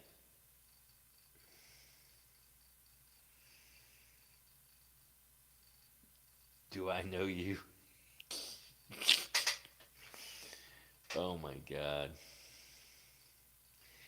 Yeah, man. Everyone have a great night. It's always a pleasure to hang out with you guys. It's like hanging out with friends, you know. Like it reminds me. It reminds me of the old days, you know, like when your parents like, don't you gotta, and you're outside like by the street light, just hanging out, talking about stuff with your bikes, and your bikes are sitting there. That's what it reminds me of. All right, everybody, peace out. Thank you so much. I'll have to look into the stereo thing. I think I'm in stereo, but now I know I gotta set that up every time exactly the same way. So peace out. Thank you, everything. I'll check this week on some more of the stuff, like with Top Music Attorney and all that. And I'll check out that Bad Brad video and what people are talking about. Again, it's crazy. The mask. All right, everybody. Peace. My pleasure. Airplane, airplane. I picked the wrong day to stop sniffing glue.